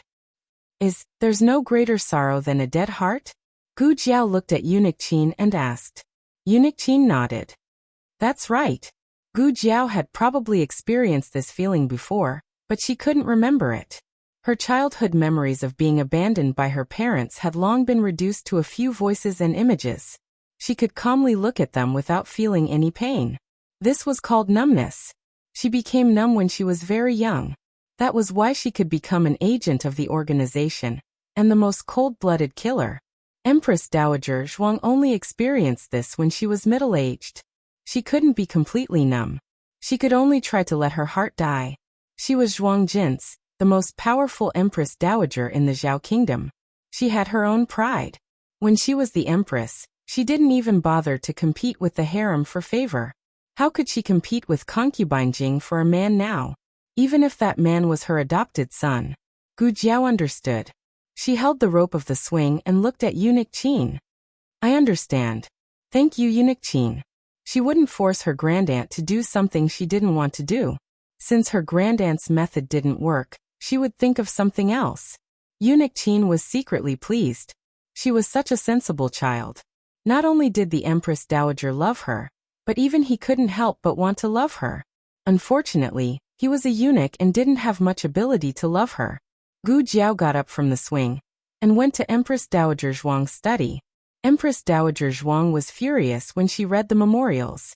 One of her subordinates was caught cheating again. She wasn't a monarch who used people based on their ability. After so many years in the harem and the imperial court, she deeply understood that there were no fish in the clear water. She had always valued a person's ability. She used people's strengths and tolerated their shortcomings. This didn't mean that her subordinates could do whatever they wanted. There was a limit to everything. They couldn't really kill people or set fires, and they couldn't unscrupulously take advantage of people to satisfy their desires. There was a limit to everything. She wouldn't condone or cover up for anyone who crossed the line. 1,000,000 taels of relief money. You embezzled 950,000 taels of relief money and were caught. If I don't kill you, who should I kill? Empress Dowager Zhuang snorted and threw the memorials into the pile on her left. These were memorials that could be presented to the emperor. With the emperor's temper, he would definitely deal with this matter strictly. Grandaunt. A round head poked in. She didn't need to look to know who it was. Empress Dowager Zhuang responded indifferently. What do you want? Gu Jiao said. It's getting late. I'll go back first. You should rest early. Then, she gently closed the door for her grandaunt.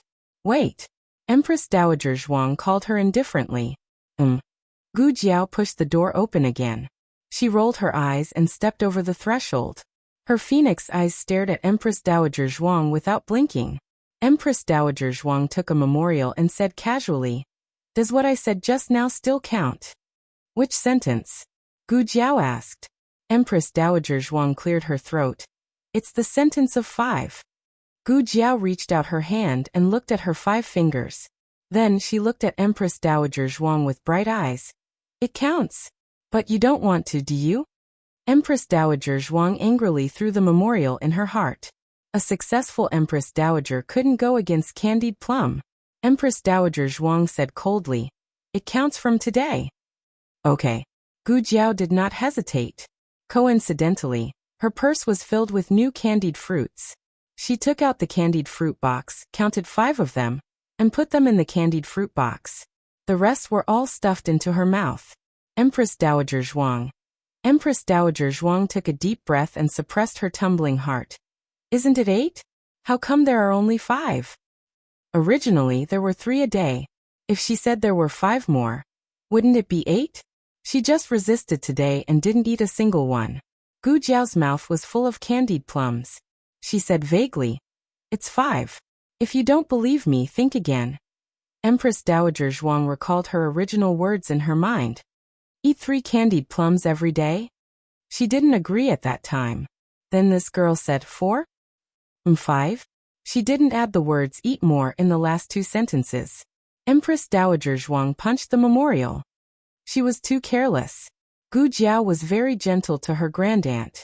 She respected her grandaunt's opinion and told her the truth. She didn't hide anything from her grandaunt. The emperor didn't have this kind of treatment. The old chancellor dug one pit after another, making the emperor fall into the pit and unable to get out. However, the emperor obviously had strong resistance to the cooperation with Empress Dowager Zhuang. "I can do other things, but not this. I don't want to be in cahoots with that vicious woman," the old chancellor said earnestly. "Your Majesty, now is not the time to throw tantrums. It's more important to find out the real culprit behind the scenes. Is your face more important or the life of the old imperial concubine more important? And Jiao Jiao's life? Let's not talk about Jiao Jiao's life. Anyway, she's not related to you. Listen, what kind of nonsense is this? How is the little magic doctor not related to me? So in the whole world, only Zhuang Jin's, that vicious woman, would love her, and I would ignore her? I misspoke." The old chancellor apologized embarrassedly. "What I mean is that Jiao Jiao can at least protect herself. The old imperial concubine was persecuted by noble consort Lu in her early years, and has old injuries. If the assassin tries to kill the old imperial concubine again, it will be hard to guard against." This was what the old imperial concubine Jing and her servant said. The old imperial concubine Jing had old injuries and was very weak. The emperor was finally convinced. So in the morning court the next day, there was a scene that made the civil and military officials drop their jaws. The emperor went to the throne room with Empress Dowager Zhuang. Didn't they dislike each other even when they appeared in the same courtyard? Why did they come to court 2 hours earlier today? In the past, either Empress Dowager Zhuang or the emperor arrived first. In short, they didn't see each other face to face. When the two came to the door of the throne room, the emperor stopped and smiled at Empress Dowager Zhuang. He made a gesture of invitation and said, "Mother, please." Empress Dowager Zhuang was so shocked that she almost picked up the sole of her shoe and hit him in the head. Empress Dowager Zhuang tried her best to restrain herself. She nodded and stepped over the threshold calmly. The civil and military officials knelt on both sides of the room with ceremonial tablets in their hands. Empress Dowager Zhuang walked over first. When she was about to go up the steps, Eunuch Qin cleared his throat. Empress Dowager Zhuang's mouth twitched. She stopped and reached out her hand. This time, it was the emperor who wanted to pick up the sole of his shoe and hit himself. Was there such a thing? He didn't say anything about Hua. The emperor held back the twitching in his heart and held Empress Dowager Zhuang's wrist. The mother and son went up the steps and sat in their respective seats. They wiped their hands on their clothes without a trace. Emperor, disgusted. Empress Dowager Zhuang. Oh, who isn't? Today's morning court was very harmonious. The emperor punished a minister in Empress Dowager Zhuang's camp. Empress Dowager Zhuang didn't stop him. Instead, she praised the emperor for doing a good job. Empress Dowager Zhuang said with concern that the emperor's body seemed to be thinner than before. She said that he should take care of his body and not let state affairs affect his health. Mother, you are right. I will remember it. The emperor said respectfully in the direction of the bead curtain. The civil and military officials wondered if they were blind or deaf. They could actually see the emperor and the Empress Dowager reconcile in their lifetime. Were they crazy, or were they crazy? The news was so shocking that the officials of the two factions who were supposed to be fighting to the death became silent. It wasn't enough to let the civil and military officials see it. They had to let everyone in the harem know. Therefore, after the court, the mother and son went to the imperial garden together. They talked and laughed along the way. Your Majesty, it's time to laugh, Eunuch Wei reminded. The emperor clenched his fists and laughed soullessly. Ha ha ha.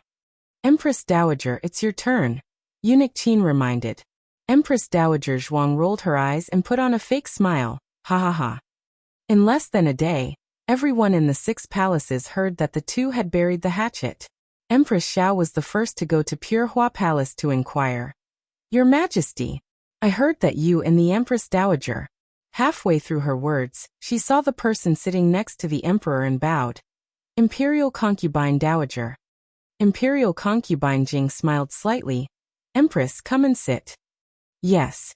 In fact, with Empress Xiao's status, there was no need for her to bow to an imperial concubine. However, the emperor regarded her as his mother, so Empress Xiao could only be a filial daughter-in-law. Empress Xiao sat down on the other side of Imperial Concubine Jing. Imperial Concubine Jing smiled and asked, "What did you want to ask your Majesty?" Empress Xiao looked at the two, hesitated, and said, "I heard something about your Majesty and the Empress Dowager. I don't know if it's true, so I asked." The emperor said in a magnanimous tone, "Since you both know, I don't need to say anything more." Empress Xiao couldn't hide her surprise. "So it's true? Why?" It was indeed strange for two people who had been fighting for decades to bury the hatchet. In order not to arouse suspicion, the old chancellor found a flawless excuse for the two's reconciliation. The emperor had a good memory and didn't forget the words. He said, "Empress, do you still remember when Xiao Heng was poisoned near Rinshou Palace?" Empress Xiao's eyes turned cold. "Of course I remember." Xiao Heng was her brother's son of the first wife, and was her most beloved nephew. He was nearly poisoned to death. She would never forget this grudge for the rest of her life. The emperor said, "The culprit has been found. It wasn't ordered by the Empress Dowager. There's someone else behind the scenes. We have misunderstood the Empress Dowager all these years, and caused the Empress Dowager to suffer an unjust injustice. We are truly ashamed." He really found it hard to say the last few words, but the old chancellor said that these were the lines of the soul. If he didn't say it, it wouldn't be enough to convince people. He seriously suspected that the old chancellor was using his position for personal gain. What? There's someone else? Oh. Empress Xiao's soul asked 3 times in a row. Imperial Concubine Jing lowered her eyes, picked up her teacup, and quietly took a sip.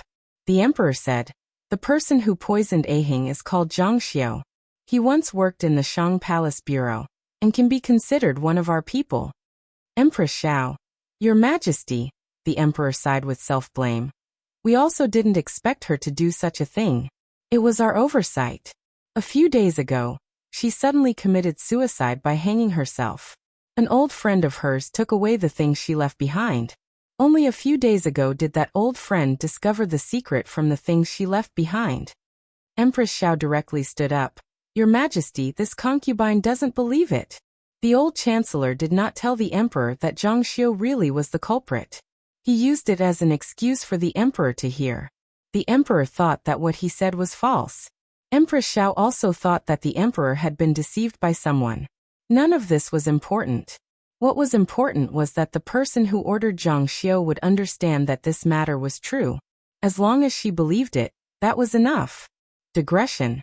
Thank you everyone. The newest chapter of this book is not finished yet. For more exciting content, please scan the QR code below to download the app. Novels are updated at a faster rate. Millions of novels can be read for free. Novels with connotations that can't be found online are all available here. https://www.zhhbqg.com/89642_896428226/111465539. HTML Genius memorized this website's address in 1 second. www.zhhbqg.com Biku Pavilion's mobile reading website.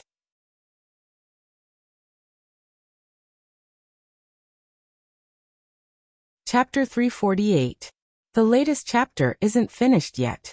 For more exciting content, please scan the QR code below to download the app. Novels are updated even faster. Millions of novels are free to read. Novels with connotations that can't be found online are available here. At the same time, noble consort Zhuang also asked Empress Dowager Zhuang of Rinshou Palace. She beamed with joy and said, Aunt, you did this, right? I knew you had the ability to deceive His Majesty. Aunt's move is called winning by surprise. Grand Consort Jing thought she could make things difficult for Aunt by moving back to the palace, but she didn't expect Aunt to be so skillful. She used a few tricks to bury the hatchet with His Majesty. Speaking of which, why didn't Aunt do this earlier? Empress Dowager Zhuang looked at her expressionlessly. Noble Consort Zhuang's heart skipped a beat. She shrunk her neck and said embarrassedly, "What's wrong? Did I say something wrong? Everyone in the palace is saying that the culprit who poisoned Xiaoheng has been found. It's Zhang Xiao. How did Aunt think of making Zhang Xiao the scapegoat? Zhang Xiao is His Majesty's person, so Aunt naturally can't order her around. This suspicion has been washed clean." "Are you done?" Empress Dowager Zhuang said indifferently. "I want to see the memorial." Noble Consort Zhuang pursed her lips and bowed before leaving. The news of Zhang Xiao poisoning Xiaoheng spread like wildfire.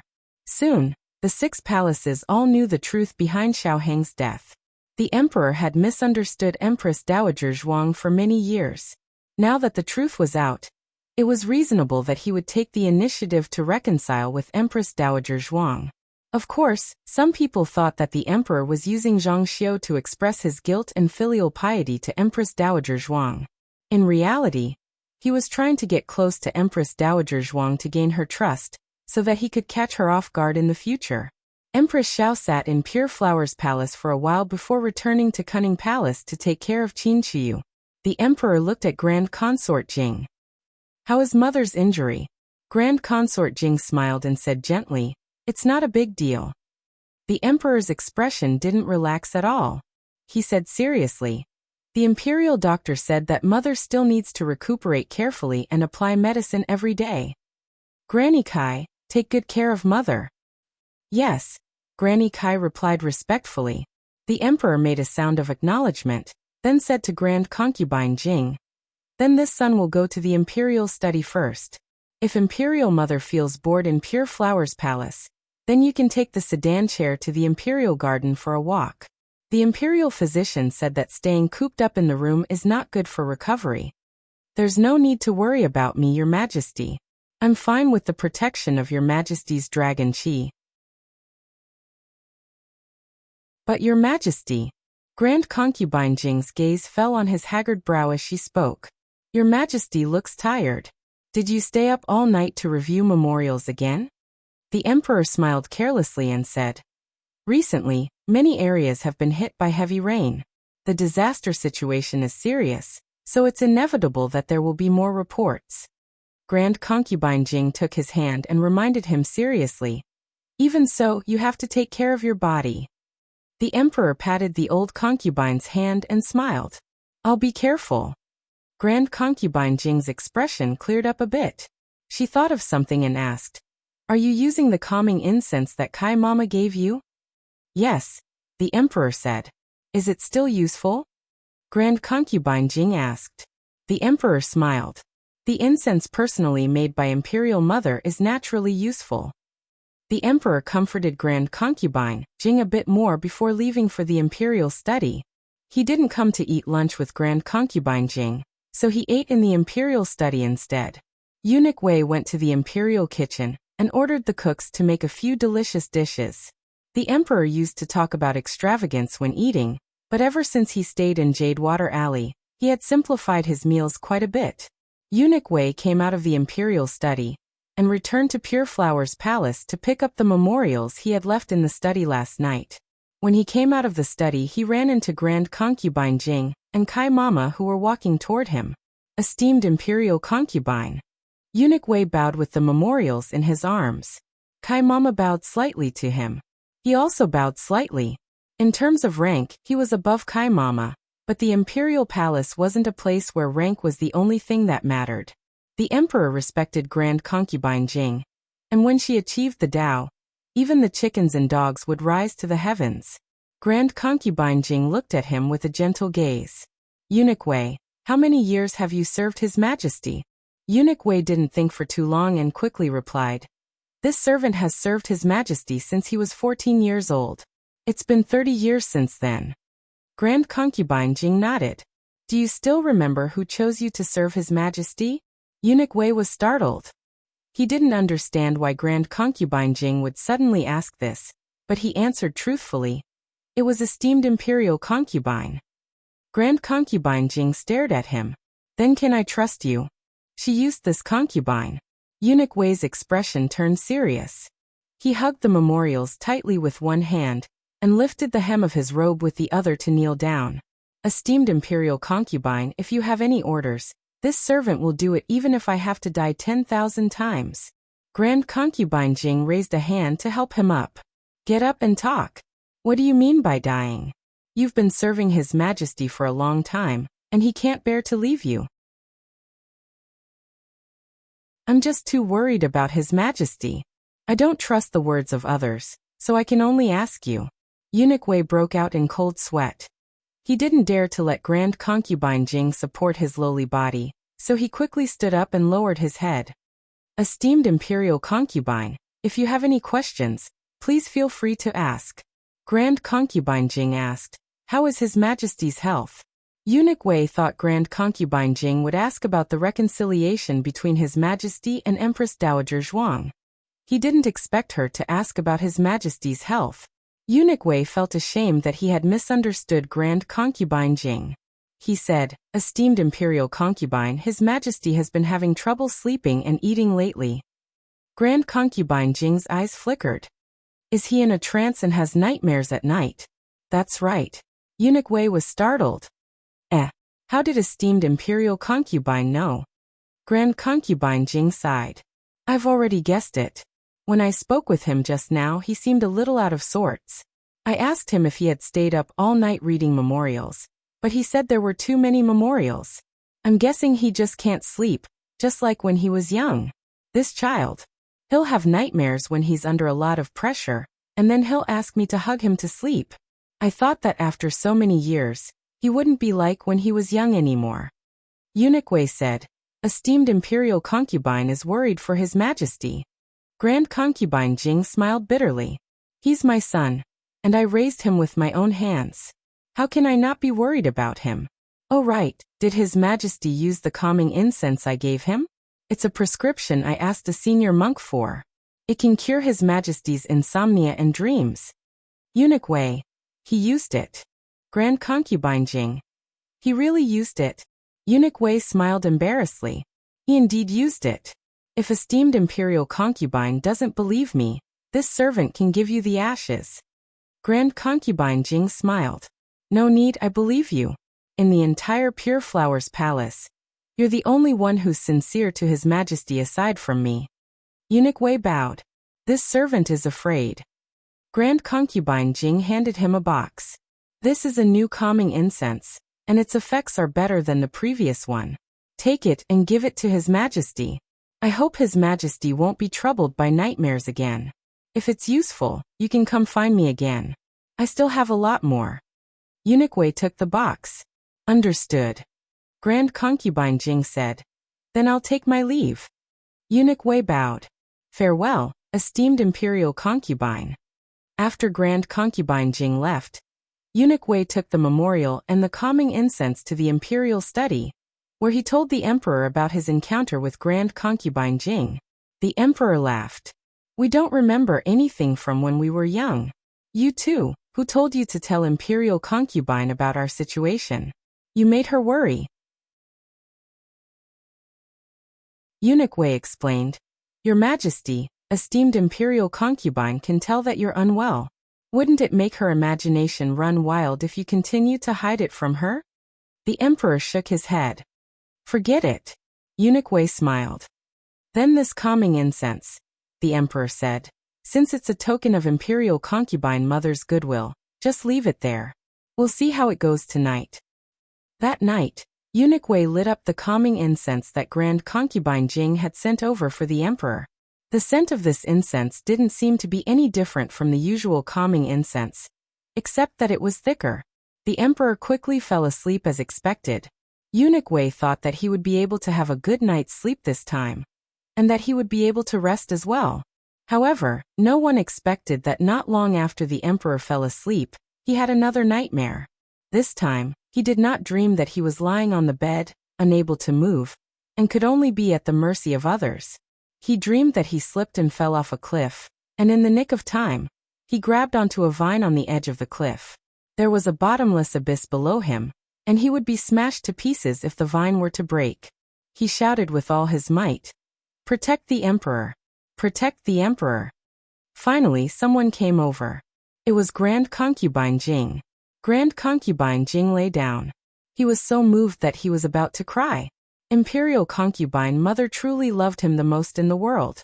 However, Grand Concubine Jing didn't try to pull him up.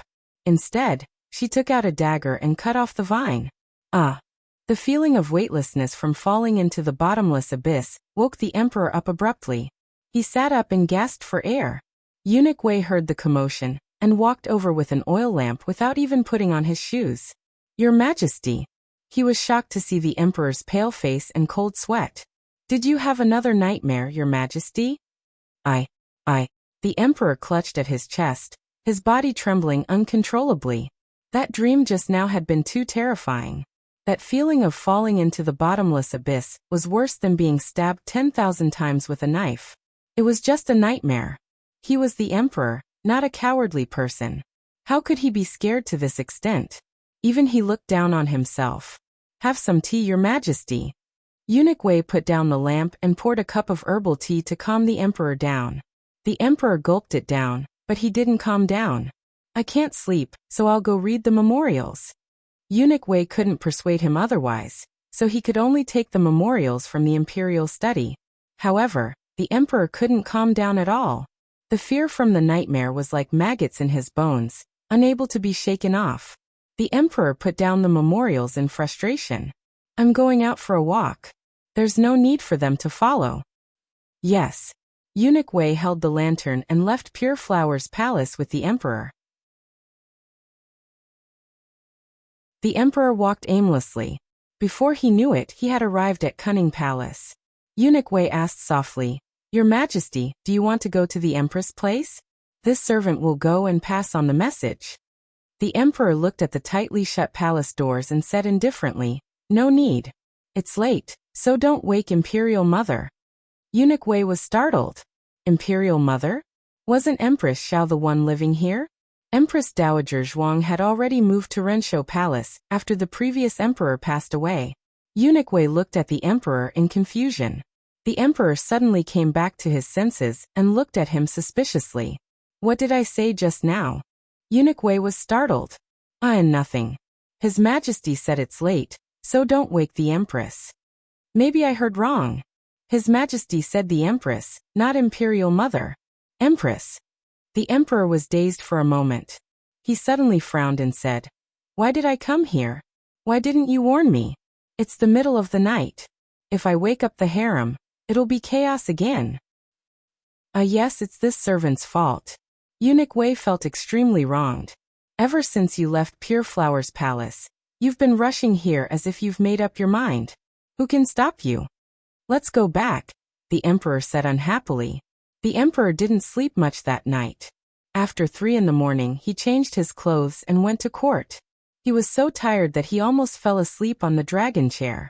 Empress Dowager Zhuang said in a mighty and domineering manner, "If you have something to report, court is dismissed." This irritable tone clearly meant that whoever dared to cause trouble would be punished. The civil and military officials all expressed that they had nothing to report. Eunuch Wei shouted, "Court is dismissed." After leaving the throne room, Empress Dowager Zhuang sat in her Phoenix sedan. She glanced at the Emperor, who was watching her leave, and said mockingly, "Don't die of exhaustion before the culprit is caught." The Emperor said coldly, "Imperial Mother doesn't need to worry. I'm fine." "Someone's coming," Eunuch Wei reminded. The Emperor and Empress Dowager Zhuang immediately smiled. After returning to Pure Flower's palace, Eunuch Wei was invited to Grand Concubine Jing's Autumn Flower Pavilion by Mama Kai. Grand Concubine Jing was copying Buddhist scriptures. When she saw him come over, she smiled and asked gently, "Did your Majesty sleep well last night? You didn't have nightmares again, did you?" Eunuch Wei looked hesitant. Grand Concubine Jing's smile gradually disappeared. "What's wrong? Is your Majesty still unable to sleep?" "I did sleep, but..." Eunuch Wei sighed helplessly. I had nightmares again, and was quite frightened. The brush in Grand Concubine Jing's hand fell on the table. The tip of the brush rolled from the table to the ground, dirtying the page of scripture she had just copied. How could this be? She murmured in disbelief. Eunuch Wei looked at Grand Concubine Jing strangely. Mama Kai quickly knelt down and picked up the brush. She used a handkerchief to wipe the ink on the floor. Everyone in the world cares for their parents, but His Majesty's body is not in harmony. It's unavoidable that Your Majesty is worried about His Majesty. This servant understands Your Majesty's feelings. But Your Majesty must take care of your body as well. The imperial physician said that your injuries haven't healed yet, so you shouldn't worry too much. Eunuch Wei looked at Grand Concubine Jing. Grand Concubine Jing's face was full of disbelief. She gripped the scriptures on the table so tightly that she crumpled them into a ball. Eunuch Wei was stunned. Mama Kai grabbed Grand Concubine Jing's wrist and stared at her. Grand Concubine, you must hold on. His Majesty is already working hard for the country. You can't be anxious and harm your body.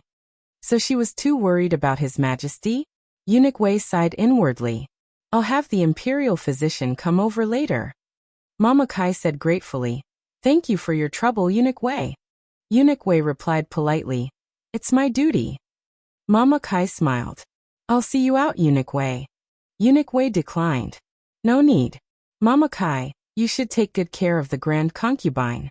Mama Kai insisted on seeing him to the door. She smiled as she watched Eunuch Wei disappear at the end of the corridor before returning to the Autumn Splendor Pavilion. She looked at Grand Concubine Jing worriedly. Your Majesty. Grand Concubine Jing calmly rolled up her sleeves. All right, I'm fine now. The imperial physician went to the imperial study to take the emperor's pulse. He said that the emperor was overly worried, overworked, and had a weak liver fire. He prescribed a prescription that would strengthen the vitality and calm the mind. The emperor said disdainfully, This prescription again. How many times have I taken it? When has it ever worked? Eunuch Wei's eyes rolled. Why don't we go find the little divine doctor? The emperor snorted. Didn't you hear her say that she won't come to Pure Hua Palace for treatment anymore? Eunuch Wei smiled. If she doesn't come to us, we can go find her. You can't go on like this. Even the Grand Concubine is scared out of her wits. The emperor frowned. In the end he was persuaded. He and Eunuch Wei changed into their outfits and took a carriage to Miracle Hand Hall. However, they were told that Gu Jiao wasn't there. Dr. Song had seen Eunuch Wei before and knew that his master was Qin Chuyu's father, an official of the imperial court. He cupped his hands and politely said, Miss Gu went to see a patient. When will she be back? Eunuch Wei asked. Dr. Song said, She didn't say, but I don't think she'll return to the clinic today. She'll be picking up students from Jing Kong after school. Don't you know where her house is? Why don't you go directly to her house to find her? The master and servant went to Jadewater Alley. Gu Jiao hadn't returned yet, so Madame Yao invited the two into the room. Today, Granny Zhou's two daughters-in-law, Auntie Lu, and her younger sister came to ask Madame Yao for advice on acupuncture. The room was full of women, but Auntie Lu's eyes were always on the emperor. The emperor's scalp was numb. Madame Yao pursed her lips and smiled. She invited the emperor to her great-aunt's room and said, Your Majesty, Master, why don't you sit in the room for a while? Jiao Jiao will be back soon. Thank you, Madame Gu. The emperor thanked her politely. Auntie Lu ran over sneakily.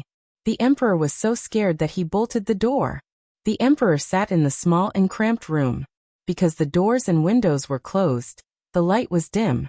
However, the dimmer it was, the more it magnified his other senses. He smelled a faint, warm aura. There was once this scent in his distant memory. When Gu Jiao came back from picking up little Jing Kong, she heard Eunuch Wei mention that the emperor couldn't sleep at night. She went to knock on her great-aunt's door, but there was no response. Eunuch Wei was scared. Did something happen to His Majesty? Gu Jiao pulled out a dagger and pried open the door. Eunuch Wei quickly pushed the door open and rushed in. Your Majesty! Your Majesty! He was dumbfounded. The emperor, who said that he couldn't sleep, was lying on his back on the bed. He was drooling and snoring. He was snoring and farting in his sleep. The latest chapter of this book is not finished yet. For more exciting content, please scan the QR code below to download the app. Novels are updated at a faster rate. Millions of novels are free to read. Novels with content that can't be found online are all available here. https://www.zhbqg.com/89642_8964286/111463573. HTML Genius memorized this website's address in 1 second. www.zhbqg.com Bikuga mobile reading website. That you're tuning in to the Earbook Haven YouTube channel. Don't forget to subscribe and join us on this journey to catch the most captivating stories.